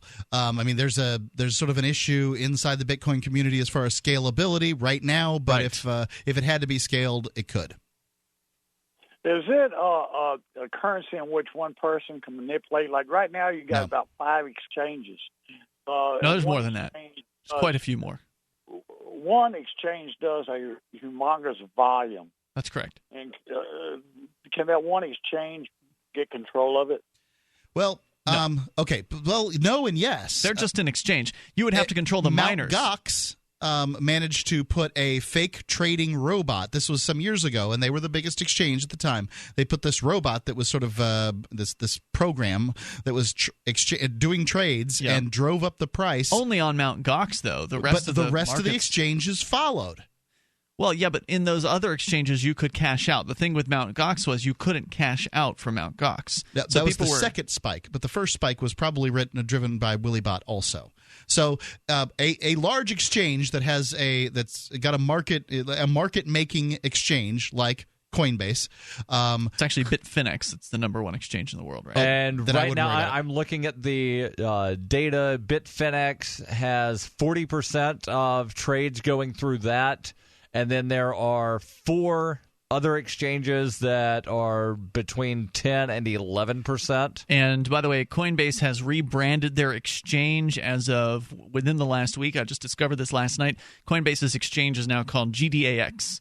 So it is the number 2 exchange behind Bitfinex according to the Bitcoin average chart. I would say that they're distributed enough that it shouldn't be a problem as far as manipulating the price too much. But you can never trust...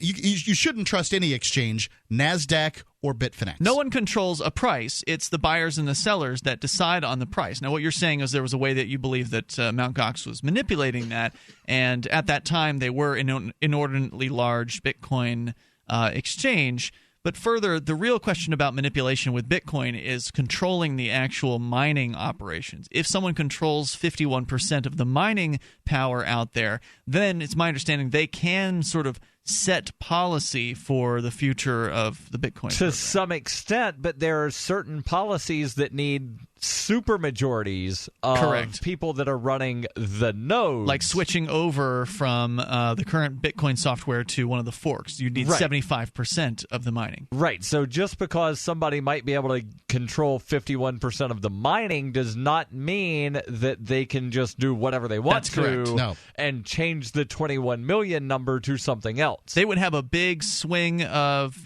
decision making when it came to future decisions about Bitcoin. And right now, the people who want to see the larger block size, which we discussed earlier, this is one of the big schisms within the Bitcoin world, and it's unfortunate.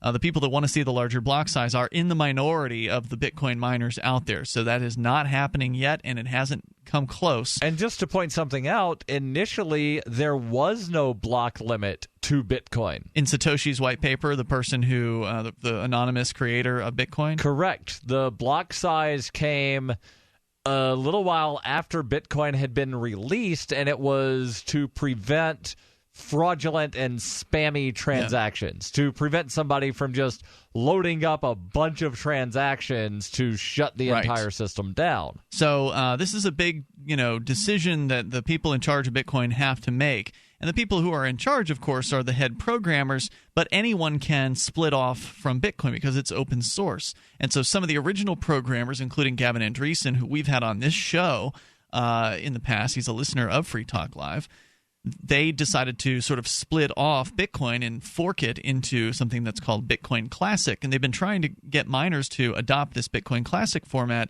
which will increase the block size, which supposedly will make it easier for Bitcoin to scale up. So as of right now, Mark, what you said could be true, where they could scale it up, but the current people who are running the show are not interested in that. Yeah. It's like they want to keep Bitcoin small, that they want to keep Bitcoin ineffective. Not to say it's ineffective right now, but if it gets loaded with a bunch more transactions, it could slow things down. As I understand it, I'm not a scientist or technician. That's just my rudimentary understanding of the system.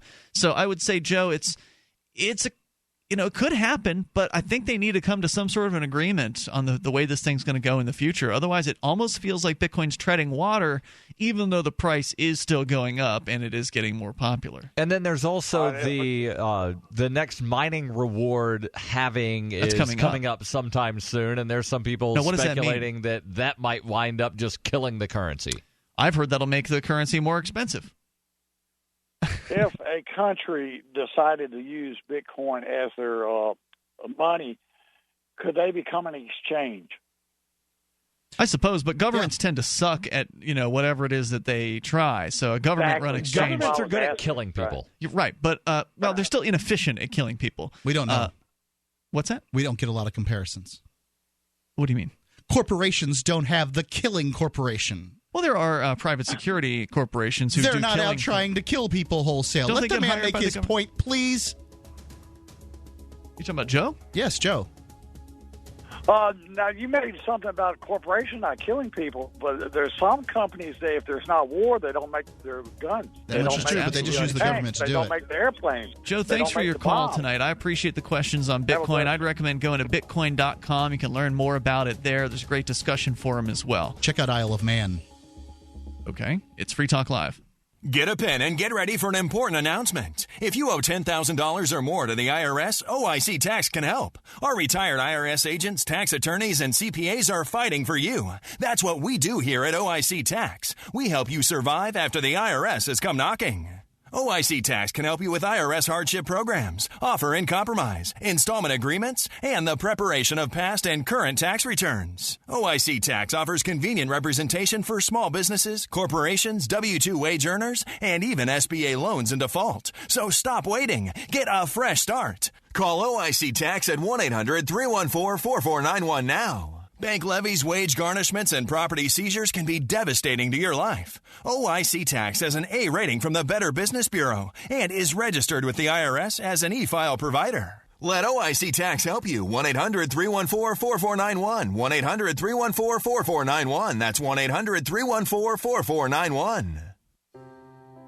Are you worried about your mom or dad living alone in their house? Hi, I'm Joan London. Listen, I know how difficult it is to find senior care for someone you love. That's why I recommend a free service called A Place for Mom.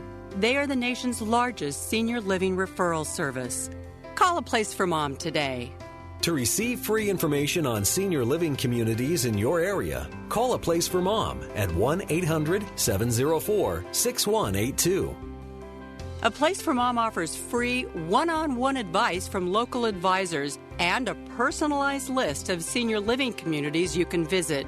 If you have questions about senior care for your mom or dad, there's a place for answers, A Place for Mom.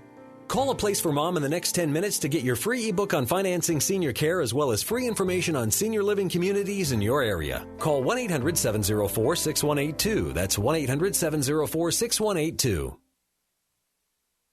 Understanding your credit score is the first step towards managing and improving it. This is Charlie Sundstrom with your Van Dyke Mortgage Minute. The most influential component of your credit score is your payment history. Almost equally as important is the amount you owe on credit accounts. Also impacting your score, but to a lesser degree, are the length of time you've utilized your credit, the number of new accounts, credit inquiries, and your various types of credit accounts.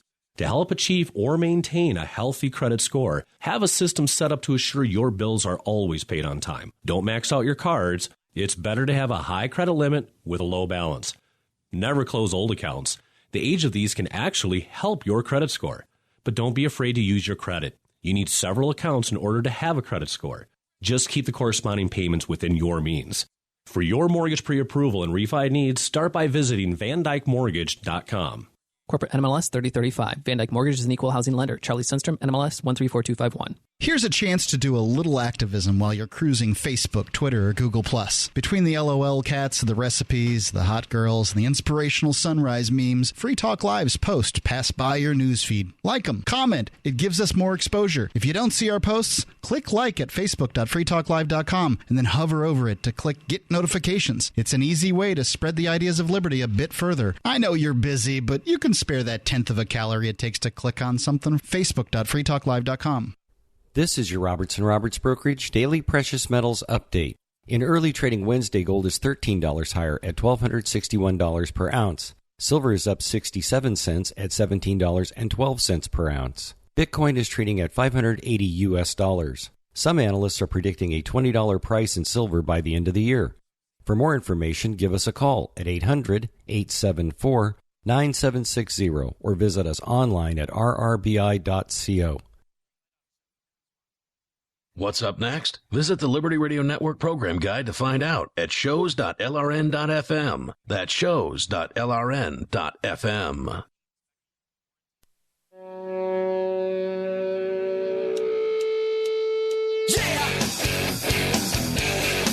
This is Free Talk Live. You're invited to join us on the radio right here. Share your thoughts about whatever's on your mind. It could be secession. The plan from one man who's a former, advisor to Margaret Thatcher is he says Texas needs to secede, have a Texit, to preserve what he says is the best of America. He's afraid that the Islamic hordes are going to come across the border and invade the entire country, and so everybody who cares about that, he says, needs to move down to Texas and secede. Well, he doesn't say everyone should move there, but he does say Texas should secede. And everybody is moving there. And it would be nice if, Islamophobe people went all to one place, and then they could have their own little Islamophobic country where they can set up border fences, and they can set up, they can also be afraid of other people too, because they probably would be. If you're afraid of a religion, you're likely afraid of people from other parts of the globe. If places could work with, if any given state could work with a strong border, it would be Texas. They have pretty much anything that a state needs, including access to the Gulf. They've got grasslands, deserts, oil. Texas is a bit more of an asset than it is a draw on the United States. What do you think, Daryl? You actually lived there for a while, living in San Antonio. Do you think that Mark's right, that Texas could just be its own isolated nation with very restrictive immigration controls, and that would be a good thing for it? It would seem like cutting yourself off from global trade is going to raise prices and make life more difficult. Yeah, I don't think being an isolationist country would wind up being good, but Texas definitely is large enough to where they could be independent from the United States. Mm-hmm. And they would not, wind up needing to import nearly as much stuff as if, say, Nebraska wound up seceding. Okay. Now, as far as Texas is more of a benefit to the United States as a whole and, less of a draw, there's a lot of military bases in Texas. Mm-hmm. So I would actually have to look at the numbers to see if they're a donor or a recipient state. Yeah, feel free to take a look at that. Monckton is this man's name. The story's from dailycaller.com. Lord Christopher Monckton. He's a Viscount of Brenchley, and he's apparently living in Austin, Texas. He's become a regular presence in Texas conservative politics in recent years. On one occasion, he drew a crowd of over 15,000 to a racetrack in Houston. The crowd chanted with calls to make him the governor of Texas. Monckton begins his case for secession by highlighting the flaws in the American system. He says, quote, "The United States Constitution has not proven sufficiently robust against the relentless increase in federal power and wealth at the expense of the states. And the Supreme Court has increasingly aggrandized itself by inflicting new law on all states." Can't say I disagree with that assessment. I have some sympathy for what he says. Unquestionably, he continued, the quickest solution to this problem is for Texas to exercise the right of secession, which instantly cuts off altogether the power of the federal government to interfere in Texan affairs. Also, gotta agree with him there. unlike most attorneys, Monckton believes that Texas holds an indisputable right to secession. He says, quote, Texas has always retained the right, which I think is unique among the states, to secede from the Union. Now, he's wrong about that, if I'm not mistaken, Daryl. Here in New Hampshire, at the very least, there is Article 10 of the New Hampshire Constitution, the Bill of Rights. I think what he's speaking of is the treaty that was signed by the Republic of Texas when Texas had been previously independent and was then annexed by the United States government. Mm-hmm. In that treaty, it specifically says that the state can be divided into up to 5 additional states. But some people say, well, Texas, by virtue of having previously been independent, has the right to once again be independent. Any of the 13 colonies were previously independent. I mean, right. The State House says the Republic of New Hampshire on it. And some of the states, when they ratified the Constitution, specified that at any point they could withdraw. And did New Hampshire do that? I don't remember if New Hampshire did. I know that New York and Virginia both had that clause in their ratification documents. So in New Hampshire, there is Article 10, which is the right to revolution. And it's specifically written into the New Hampshire Constitution and the Bill of Rights. And I don't have it right in front of me at the moment. But it's written into a bunch of state constitutions that people have the right to alter or abolish the form of government. Absolutely. And that includes, and those words taken directly from the Declaration of Independence. And that includes leaving the United States. So I disagree with Monckton on that point, but otherwise I think he's sound for his justifications, with the exception of the Islamophobia. I don't agree with him on that part. I don't think that there's a huge horde of terrorists who are pouring in here. Otherwise, we'd actually have terrorism happening in the United States if that were the case. But Monckton, who says he is, quote, no expert on the constitutional and administrative law either of the United States or of the Lone Star State, says Texas's legal right to secede can be found in international law. He says further that in the present post-colonial era, the norms of international law have moved strongly in favor of recognizing what's known as the right of self-determination of peoples. If the people of a defined territory large enough and populous enough to be self-sufficient and self-governing decide to be independent, he says they should be allowed to be. Sure. I'll agree with that. I tend to agree. I don't think that you have to be a certain size. I think anybody of any size should be able to secede, including the individual. And I think that what you'd find if you saw, say, communities the size of counties or something like that, if every country was the size of a county, you'd find these federations, these groups of nations that would make deals with each other and that sort of thing. Right, and that's essentially what the federal government is. Yeah, that's kind of what it's supposed to be, but going back to what you're talking about, like city-state sort of things, Greece, for a long time, was just a group of city-states. Germany was a group of city-states. Italy was a group of city-states. Now, regarding Texas, I did find that in 2012, there was a headline from Dallas News stating Texas can no longer complain that it gives more than it gets from the federal government. And I've not really been able to find accurate stuff as far as if they are still a recipient state or a donor state. Wallet Hub lists them as the 29th most dependent of the 50 states, but that doesn't necessarily mean that they get more than they give, but probably regardless, they should leave anyway. They should. Yeah. Just but on as principle. I suspected, it's because of the growing military population, primarily, that this, according to the Dallas News back in 2012, wound up causing Texas to break into that recipient spot instead of a donor spot. Monckton further says that the United States and all other nations would be obliged to respect their right of secession and their decision to secede. Well, I wish that were the case. So far, if you recall, back in 2012 when Barack Obama was elected, they had that website, a White House website, where you could put up a petition, get signatures. That's still there, petition.whitehouse.gov. Texas got like 100,000 signatures for a secession petition, and the White House did actually answer the petition, and they said, to kind of blow it off, they said, well, that was decided with the Civil War, suggesting that they might actually invade or cause some sort of violence if a state were to attempt to secede. So I wish that Monckton was, necessarily right here, suggesting that other states, including the United States, would be obliged to respect their right of secession. They may or may not.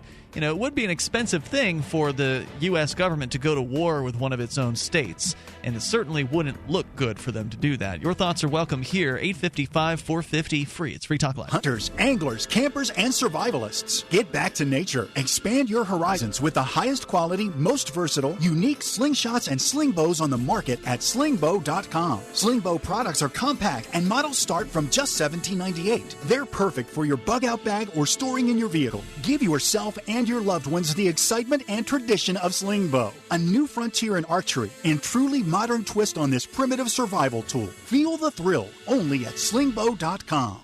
So you've got to take a state construction license exam or certification. Can't decide on what books or what chapters to study? Discover right now how you can eliminate unnecessary books and wasted study time. At contractorexam.com, our study materials zero in on state-required test topics in an effective, multiple-choice format. So whether you're a plumber, electrician, general contractor, or other construction-related trade, contractorexam.com will help get you prepared. Visit us at www.contractorexam.com today. The Free State Project has reached its goal of 20,000 liberty lovers who've pledged to move to New Hampshire and get active to achieve liberty in our lifetime. Perhaps you're trying to figure out what part of New Hampshire should be your destination. If so, consider Keene. You'll find more than 150 reasons to move to Keene at move.freekeene.com. Keene is famous for its historic, publicity-generating activism, as well as being the liberty media capital of the world. It's home to freekeene.com, New Hampshire's destination for liberty activism, news, and opinion. For years, we've been compiling over 150 reasons to move to Keene at move.freekeene.com, where you'll learn about some of what's happening here and what makes Keene a great place to live. If you love liberty, you'll probably enjoy anywhere you end up in the Shire. But do your due diligence first. Please visit move.freekeene.com for the full list of over 150 reasons to move to Keene. That's move.freekeene.com. If you want to move to the Free State and you're looking for some real estate. Oof, I think we've all had enough of that jingle, don't you? If you're going to invest in property in New Hampshire, it just makes sense to support a liberty-friendly realtor. Call Mark Warden of Team Porcupine Real Estate for investment property or rentals in the Free State. Or visit his website. Come on, you know it. PorcupineRealEstate.com. So you've heard all 3 hours of the latest episode of Free Talk Live, and you're still hungry for liberty-oriented audio content? Did you know that we have another 24/7 audio stream at LRN.FM? The Liberty Radio Network airs the latest episodes of some of the best liberty-oriented podcasts on the internet around the clock. In addition to recorded content, you'll also hear live shows like Free Talk Live, originating from our Keene, New Hampshire studio. So listen anytime at LRN.FM. That's LRN.FM. This is Michael Dean from the Freedom Teens radio show. I've run websites since 1996 and have used over a dozen web hosts in that time. AgoristHosting.com is the only one that hasn't broken my heart.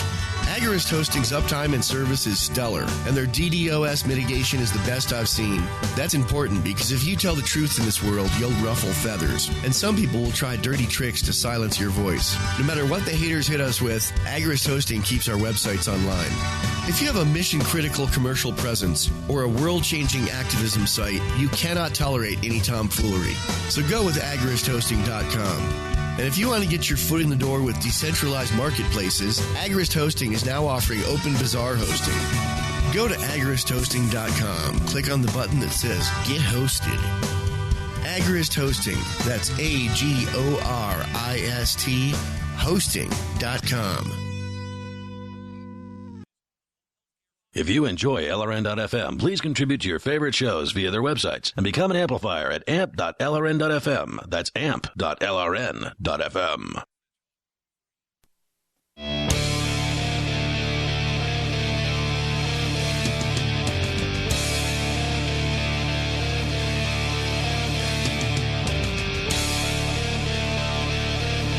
This is Free Talk Live, Secession Now. The toll-free number is 855-450-FREE. It can happen soon enough. Whose state will be first? 855-450-3733. Will the United is it Great Britain or the United Kingdom? Is it both? Great Britain is the name of the island. Yeah. The United Kingdom of Great Britain and Northern Ireland is the name of the country. Now, is the whole thing voting to secede from the European Union? The whole United Kingdom? Yes. Got it.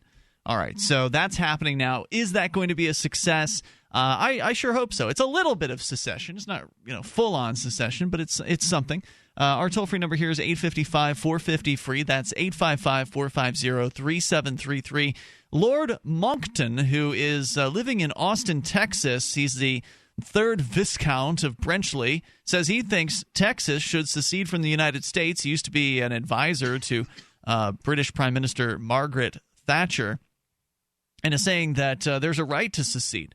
He says Texas has always retained that right, and that he believes they should move forward with it as quickly as possible. He says he is no expert on the constitutional administrative law, but does believe that the right to secede can be found in international law. Quote, the United States and other nations would be obliged to respect their right of secession and their decision to secede. Texas would establish a working relationship not only with the United States, but also with Mexico. On the issue of border security, which is a central rationale behind Monckton's support for Texas secession, Monckton ridiculed Trump's Great Wall as daft and suggested that Texas should take a different approach. Quote, Texas currently faces incursions from two principal directions: Islamic refugees, genuine or not, and Hispanic migrants from Mexico and all parts of South America. Military action would not necessarily be the most effective method of controlling immigration. He said further that Mr. Trump's proposal to build and staff a Great Wall of America right along the southern border would, if implemented, be expected to have had the same disastrous effect on the national economy as the Great Wall of China had. Right. People fail to consider that the Great Wall of China was basically this boondoggle that brought an empire to its knees. Instead, it should enhance the competitive advantage that its independence will confer upon it by paying lower welfare rates than the Union pays.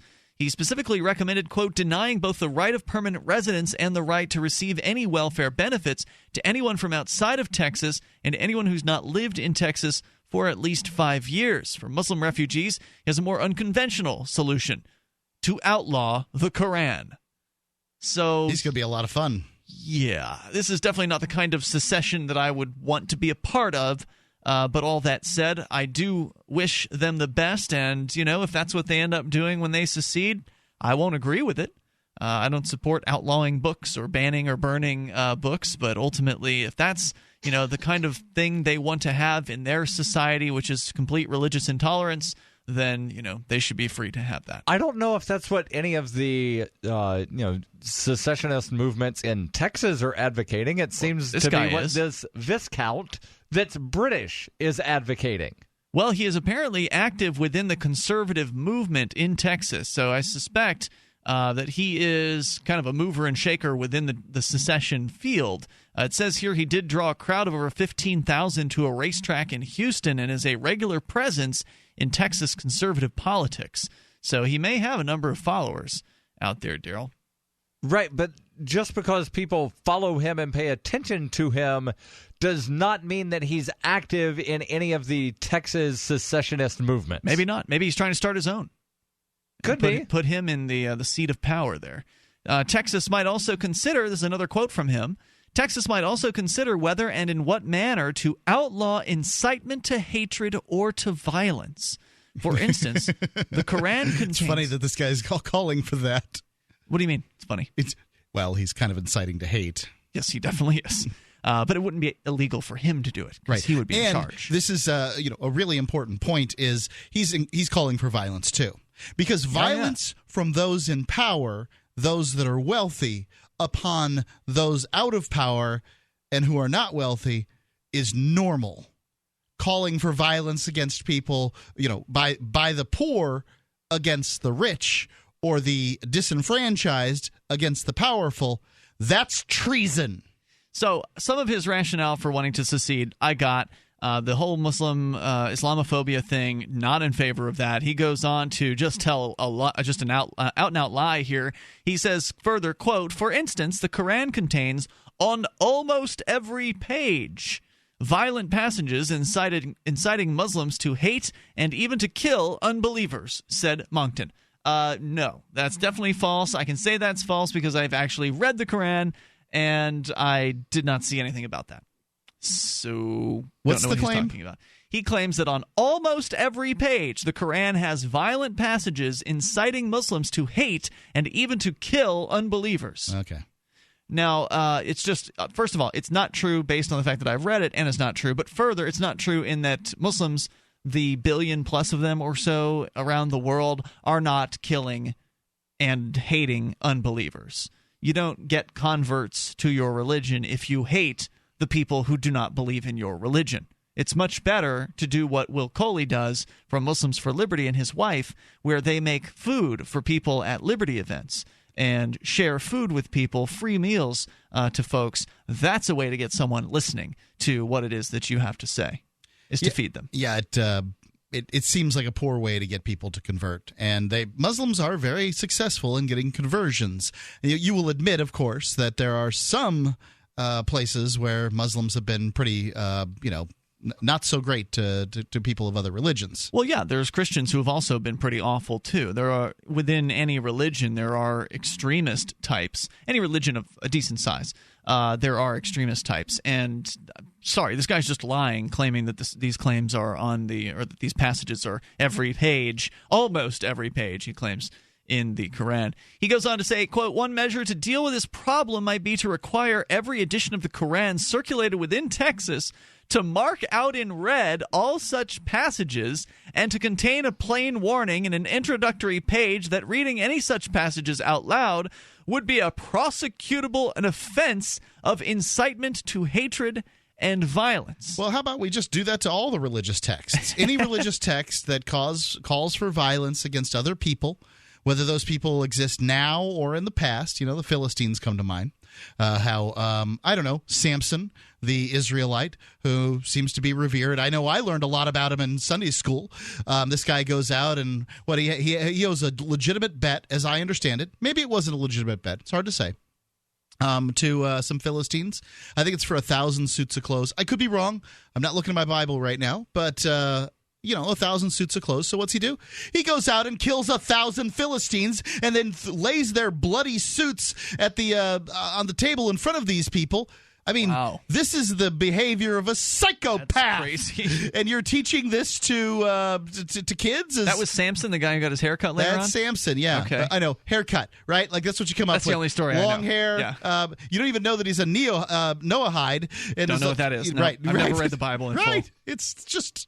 Well, I'm not claiming that you're dumb. I'm just claiming I'm ignorant. I don't know. I'm only that people get taught a few stories in Sunday school. They decide to believe this stuff, and then that's it. I don't believe it. No examinations or whatever. Well, is it likely that Samson got his strength from his hair? It's pretty unlikely.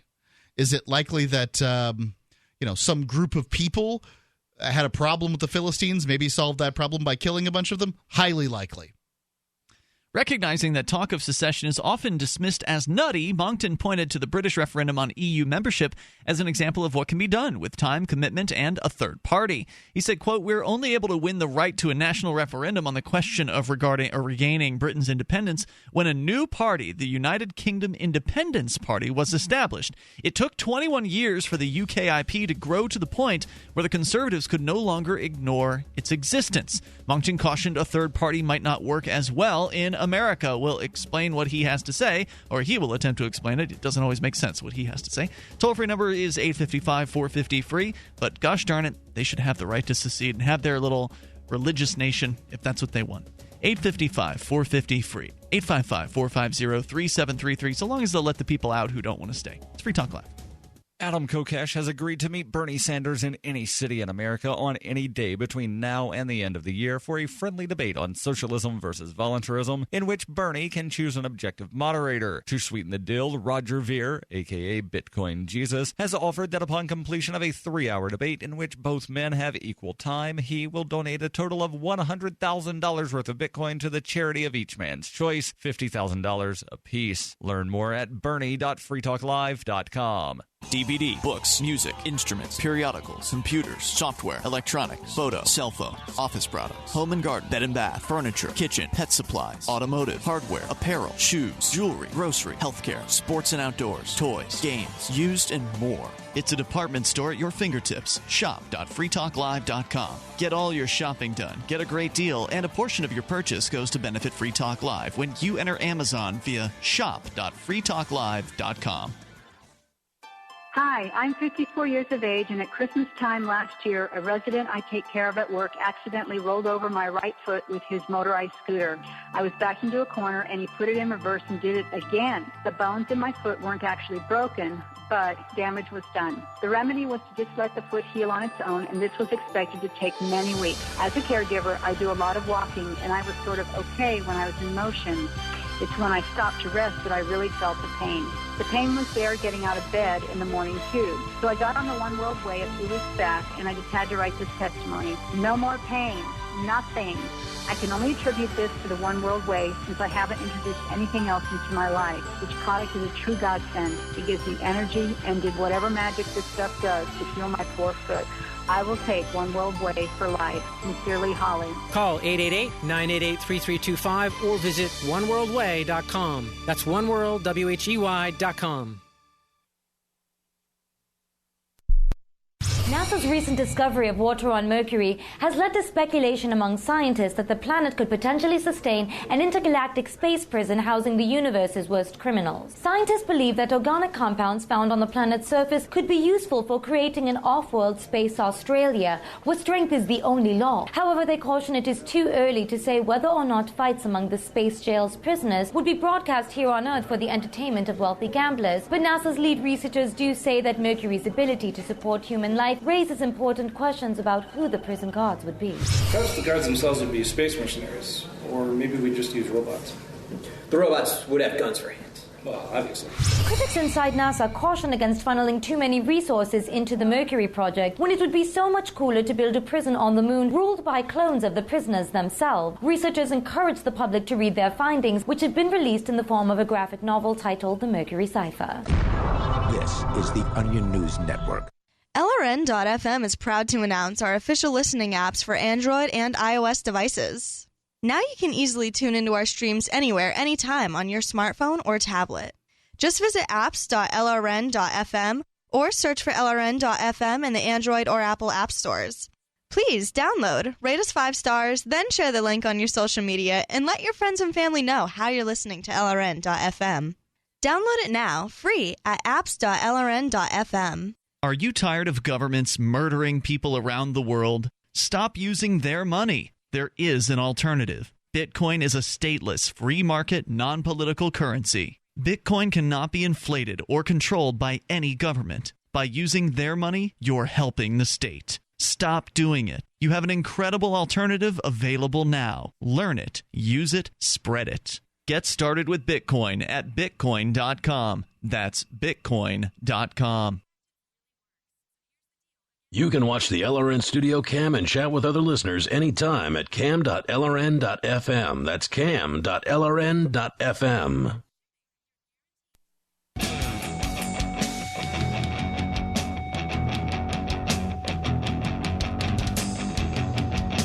It's Free Talk Live, and you can join us here. The toll-free number is 855-450-FREE. We're talking about secession, but you don't have to. You can bring up whatever's on your mind. You can also join us online anytime at freetalklive.com. Hey, look, if you like what we're doing here on Free Talk Live, please become a Free Talk Live amplifier today. You can go to amp.freetalklive.com, AMP, as in advertise, market, and promote, amp.freetalklive.com. And you can get behind the show and help us get Free Talk Live on more radio stations around the country, bring new internet listeners, new satellite listeners on board, and help expose new people to the ideas of freedom. You also get perks like access to the AMP-only call-in lines, AMP-only podcast, and the AMP-only Facebook group, and more. You can use any major credit card through PayPal or use Visa or MasterCard right there on our website at amp.freetalklive.com. As we continue here, one more quote from Christopher Monckton. He is the 3rd Viscount of Brenchley and living in Austin, Texas, says Texas should secede from the United States. He's a former advisor of British Prime Minister Margaret Thatcher. And now he's got some pretty kind of paranoid reasons for wanting to secede. He believes there's some sort of Islamic horde that's going to be coming in or is coming into the United States, and he wants to stop that, although he does say he doesn't believe in constructing a Great Wall, but he does want to ban the Quran. So his viewpoints are all over the map. He definitely does want to have more control in some ways. You could not want immigration, but still think that a wall is inefficient. I'm of the opinion that it's inefficient.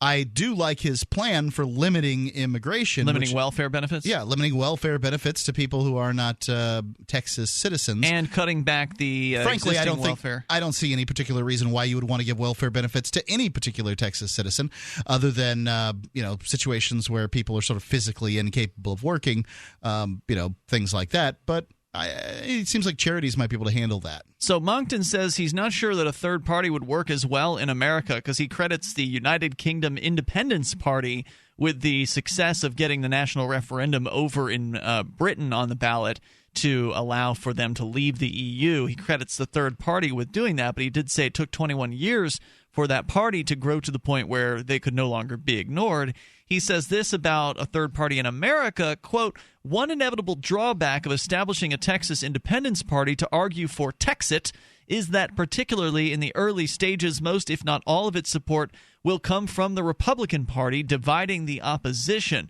said Moncton. Therefore, he contended that the first step toward independence should be to persuade the Republican Party in Texas that it must not deny the grassroots their right to be heard. And so far, the Texas Republican Party has shot down the idea of secession, but it does appear to be a discussion that's happening more often now than previously. This year at the Texas Republican Convention, the Texas Republican Convention, State Convention, yeah. Yeah, there was actually a proposal to have the Texas Republican Party support secession. It didn't fly, unfortunately, if I'm recalling the calls correctly.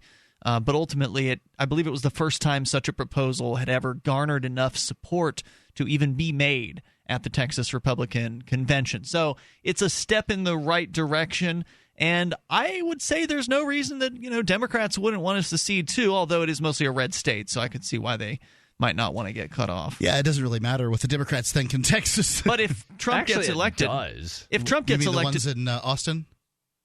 Well, the Democrats in Texas have a sizable number of people in the state legislature, so it matters what they think. What's the sizable? 40%? 35%? I'd have to pull up the numbers, but I know that it's not. Hawaii has, I believe, one Republican in their entire legislature, and it's not that bad. Well, what happens if Trump ends up getting elected? Because it seems like no matter which political party wins in Washington, D.C., there's more talk about secession. If Barack Obama wins, then some of the red states want to secede. If a Republican wins, then some of the blue states might want to secede. But if Trump wins, there's a lot of Republicans who don't like Trump. And so will we see a splintering there with secessionists saying, you know what, we're Republicans, but this isn't really our guy, so we're not so excited about the idea of continuing on as a state. You know what? Let's join with the Democrats here and push for Texas to secede. Now, I don't know how popular Trump was in Texas or is in Texas among the Republicans. I think Cruz won that one, but yeah. So there you go. Let's go to Darius. He's in Toronto. You're on Free Talk Live. Darius, go ahead. Hey, how's it going, guys? Welcome, sir. Oh, thank you. First of all, I wanted to bring up how, I'm a fan of Moncton when it comes to the whole global warming, climate change propaganda. But when you guys brought this up, honestly, that is absolutely ridiculous to say that there is hate on every single page in the Quran. It's just ignorant to the nth degree. I don't even know. I'm flabbergasted by that, first of all, right? And another thing I want to bring up, Daryl, I watched your keynote speech at convention in 2015, I think it was. Yes. And I swear to God, that should be mandatory listening for every single libertarian or free-minded, freedom-loving person in the world. I think It's kind of ironic to say that something should be mandatory for freedom-loving people. But yeah, understood. Thank you. And which speech from which year of convention? The most recent one? Most recent. Okay, where gotcha. I was the closing keynote. 2015. Yes. Excellent. It was an hour long, but whoever's listening to my voice right now should be listening to it tomorrow in the morning when you wake up. All right. So search for YouTube Keenvention Daryl 2015, and that should bring 2015, I think. Yep. All right, Darius. Anything else you want to say about secession?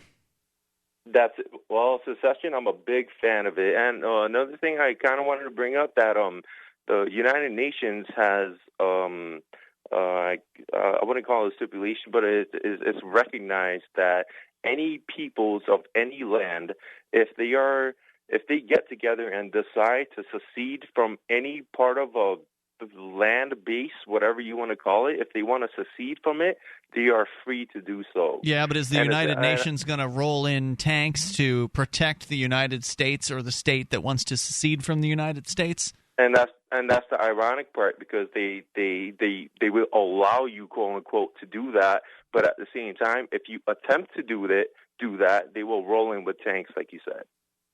Well, so what, you're suggesting the United Nations will roll in to stop you from seceding? Absolutely, they will. Absolutely will. They will.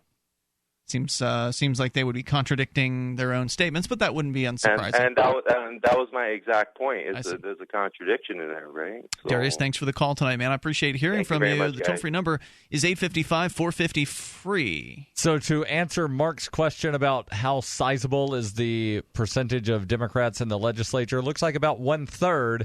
But remember, it's the winners that get to draw the legislative districts. Oh, yes. And the Republicans gerrymander the hell out of those districts in Texas. Well, it's not like the Democrats don't gerrymander elsewhere. True, but Texas is one of those places to where every time they redistrict, it goes back to court about 3 or 4 times. Let's go to James in Arizona. You're on Free Talk Live. Hello, James. Hello, James in Arizona. Going once. James in Arizona going twice. All right, he's gone. In the span of 3 days last week, from ChinaPost.com, from Taiwan, actually, their version of it. From Thursday through Saturday, 5 men died by what appeared to be summary execution in the Philippines. 2 in Negros Occidental, 2 in Iloilo, and 1 in Negros Oriental, all in central Philippines. All were reported to have been suspects in the trade in illegal drugs. 2 were shot dead by motorcycle-riding gunmen, and the bodies of the other 3 were found riddled with gunshot wounds, their hands tied behind their back. The most gruesome case had the victim's hands cut off and a cardboard sign placed beside the corpse. He was a thief, an addict, and a member of the Akyat Baha'i gang, and others like him will be next, according to the message. In Cebu days earlier, another man was found dead, hogtied, a rope around his neck. The body was wrapped in a trash bag and secured with packing tape. It also sported a warning written on bond paper, quote, Tulsan K.O., which apparently means I'm a bandit. DU-30. And in May, just 5 days after Rodrigo Duterte emerged the winner in the presidential election, a known drug user in Davao City, which is Duterte's city in which he is a mayor, was felled by 4 bullets fired to his head and body by 2 masked gunmen. The murder hardly merited mention in the papers. It seemed to be in the context of Davao at least just one of those things. Now, of course, all of this is coming after President-elect Duterte has been advocating that people shoot suspected criminals. Duterte's message about the shoot-to-kill order was clarified by Dela Rosa, the Davao City police chief. He said it would only apply, quote, if the criminal fights back or is armed. That would be only when it would be considered legal for someone to shoot the alleged criminal in the Philippines. So Duterte called for the killing of drug dealers. Drug dealers, and I guess it's happening. Is that what's happening here, or is it just the drug dealers killing one another? We don't yet know, but nonetheless, we'll keep our eyes out on the Philippines. We'll see you tomorrow night in the meantime online at freetalklive.com. Since time began, tyrants have taken aim at personal liberties. Now there's a movie that aims back. The government has no more right to tell us what to put in our bodies than they have to take our guns or tell us what books we can read. 6 drug police were eaten by bears while raiding a marijuana farm. On your knees, you dirty hippie! Jesus. On your knees! What's the problem, officer? Today, many cops who enforce pot laws do so only because it provides them with cushy jobs, good benefits, and a chance to push people around. I was an undercover narcotics officer. The drug war is nothing but a farce. The Second Amendment says you got to keep you and your get intact. Guns and Weed, The Road to Freedom. A film by Michael W. Dean and Nima Vadadi. DVD available now at gunsandweed.com or on Amazon. That's gunsandweed.com. Makes the perfect gift. Remember, that's gunsandweed.com.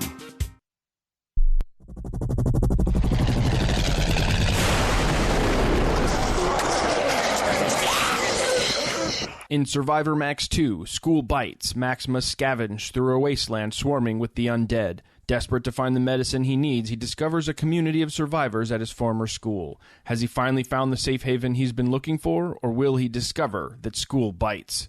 Look for Survivor Max on Facebook, read reviews on Amazon, and read Chapter 1 at SurvivorMax.com. Free Talk Live has partnered with Amazon, the largest internet retailer. Imagine a department store category, and Amazon has it. Books, electronics, office products, furniture, jewelry, automotive, toys, clothing, sporting goods, and dozens of other categories. Now you can shop and support Free Talk Live by entering Amazon through our website. Go to shop.freetalklive.com, and Amazon will send us a portion of your purchase. You're going to do the shopping anyway, so remember to enter through our site at shop.freetalklive.com. That's shop.freetalklive.com. Cop Block Radio is up next, live after the news on the Liberty Radio Network, LRN.FM. From Keene, the Shire, the Liberty Media capital of the world, this is Daryl W. Perry, host of FPP Radio News for Wednesday, June 8th, 2016. Silver is trading at $16.85 per ounce. Gold is valued at $1,255 per ounce. And according to BitcoinAverage.com, the average price of Bitcoin is $583. Antiwar.com reports, speaking Tuesday on the ongoing Syrian civil war, President Bashar al-Assad insisted that with the most recent round of peace talks ending unsuccessfully, the only option that is open for the Syrian government is to win the war militarily. Assad blamed much of the fighting, particularly in the north, on Turkish President Recep Tayyip Erdogan, whom he declared a fascist in the speech before parliament, a declaration that sparked thunderous applause. Assad vowed that Aleppo would be the graveyard where the hopes and dreams of the butcher Erdogan will be buried. Though Syria and Turkey were allies before the civil war, the Erdogan government almost immediately backed the rebellion, with Turkish officials believing a win by the Arab-dominated rebels would lead to a crackdown on Syrian Kurdish separatists. The U.S. State Department dismissed the speech as meaningless and demanded that Assad immediately step down and allow a political transition, presumably to install the U.S.-backed rebel factions as the new government. For nearly 40 years, Roberts & Roberts Brokerage has been a trusted source for buying and selling precious metals like gold and silver. They also take Bitcoin for precious metal purchases and have permanently removed the minimum purchase amount for all orders paid in the digital currency. Call Roberts & Roberts today for knowledgeable advice on buying and selling precious metals and a forward-thinking approach to new technologies. 800-874-9760 or visit online at rrbi.co. UPI reports the Department of Homeland Security is planning more covert security checks of the Transportation Security Administration at airports throughout the nation this summer, according to the department's top inspector. DHS Inspector General John Roth told members of the Senate's Homeland Security and Governmental Affairs Committee that his office is developing testing methods and that the checks will take place during the peak travel season. The round of tests will come 1 year after a report revealed that screeners missed detecting fake bombs and weapons 95% of the time. The test also follows scrutiny from the media in recent weeks over long lines at security checkpoints at major airports that have caused hundreds of people to miss their flights. Roth said, as a result of our audit reports, TSA is now, for the first time in memory, critically assessing its deficiencies in an honest and objective light. TSA Administrator Peter Neffinger, who took over the agency last summer, told legislators that passenger safety remains the agency's number one priority in the wake of persistently evolving threats from terrorist groups around the world. Beefed up security includes more canine teams and additional airports with full-body scanners. Senator Tom Carper of Delaware, the ranking member of the committee, noted the difficulty the agency faces in trying to be both careful and efficient. Neffinger said he is on the lookout for any problems, adding that the TSA screens more than 2 million passengers every day. If you're fed up with the government running every aspect of your life, but you're not listening to the Lava Flow podcast yet, what's wrong with you? Go right now to thelavaflow.com/listen. The Lava Flow podcast, channeling the flow of information to the libertarian, anarcho-capitalist, voluntarist, and agorist community. Subscribe today using any podcatcher at thelavaflow.com/listen, or just go back to sucking up to the government. The Lava Flow podcast, striking the root every episode.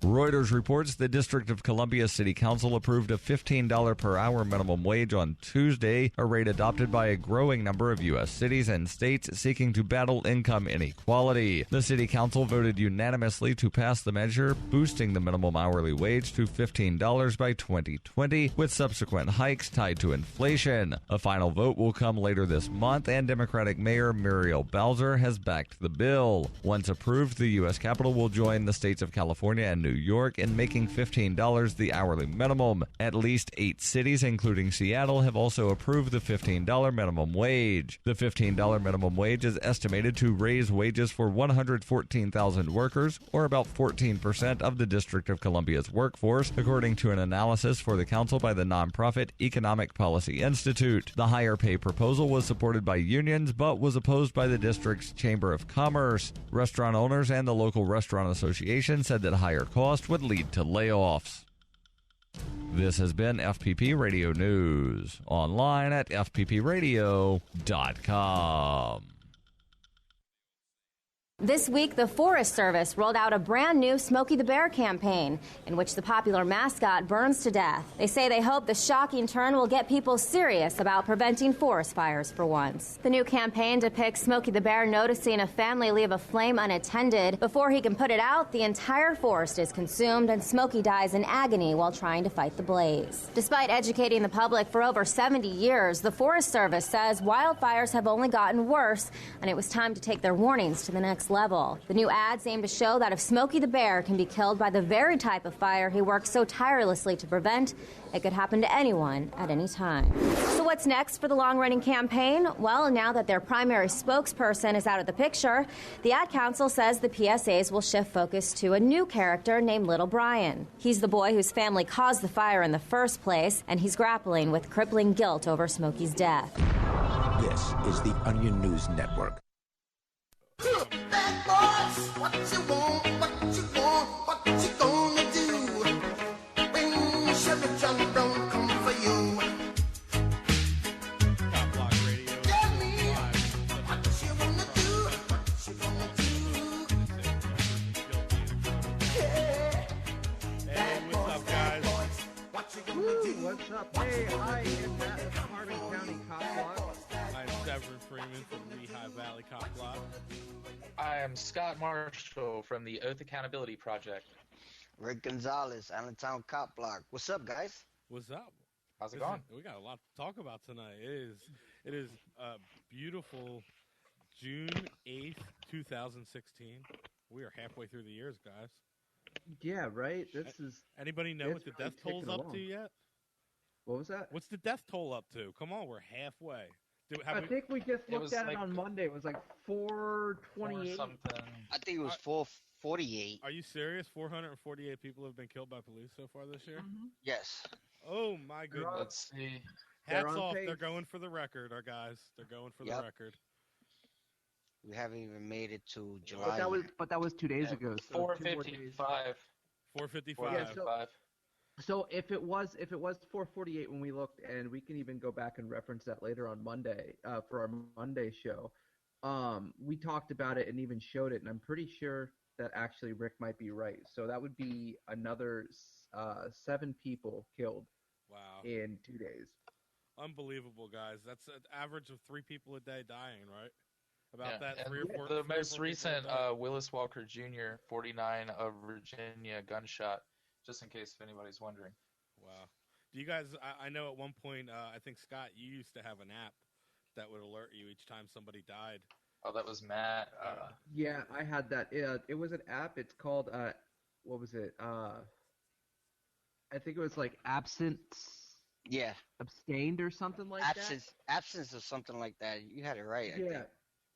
Yeah, absence abstained, and it would text you every time that that an officer reported shooting had happened. So, officer you ended reported up death, taking it rather. off your phone because it was just too much, right? Yeah, dude, like, it doesn't really, like, you kind of ignore the fact of what it would not ignore, but kind of get desensitized to it when you're reading stories and stuff like that. But when you're just walking down the street and your phone starts going off and 2 or 3 names download, you're like, holy shit. And then on top of that, when you're looking at, and we were doing a piece for a while and reading off the names, but then when I'm reading 15 to 25 names a week, dude, I was just getting so depressed off of just knowing that Killed by couldn't police. continue. Killed by police.net is reporting 500. Well, I sleep comfortably at night knowing that the police don't have to have such a guilty conscience that weighs on them, because it doesn't. They don't care. They feel that They're just doing their job, remember? Yeah, everything is justified and it's all good, and they even throw a party when one of them drops one, and like they're considered a hero. Like, oh yeah, Don't they get tattoos too? Yeah. Yep. Yo, you guys are gonna have to hold on 1 second. There's a big spider on my wall that I have to kill, and it just got. Well, while that's going on, why don't we tell a little bit about what happened with everybody this weekend? Why don't we start off with the lighter of the stories? And Scott, you actually picked up one of the police scanners off of Severin Freeman that he was talking about. That thing was last not week. even cool. Like, seriously, there was a big spider like this big, just crawling across my wall. My cats are fired. They now have missed a mouse and a giant spider. Seriously, this is not those cool. aren't cats. Those are just window dressings. All right, what were you saying? Sorry to jump in like that. Okay, well, I grabbed a police scanner from Severin over the weekend at Rick's Allentown Cop Block meetup, Which we and will definitely get into in a second. And let's see. I want to say it was Monday. I was on my lunch break, and I was coming home from lunch, and I get behind a silver pickup truck, and it has Fraternal Order police license plates, and it runs the stop sign, and then it gets on a road 30 miles per hour, takes the fuck off, and like gets way out of my sight. But I get the license plate, before it gets out of my sight, and I'm thinking, wonder what'll happen if I call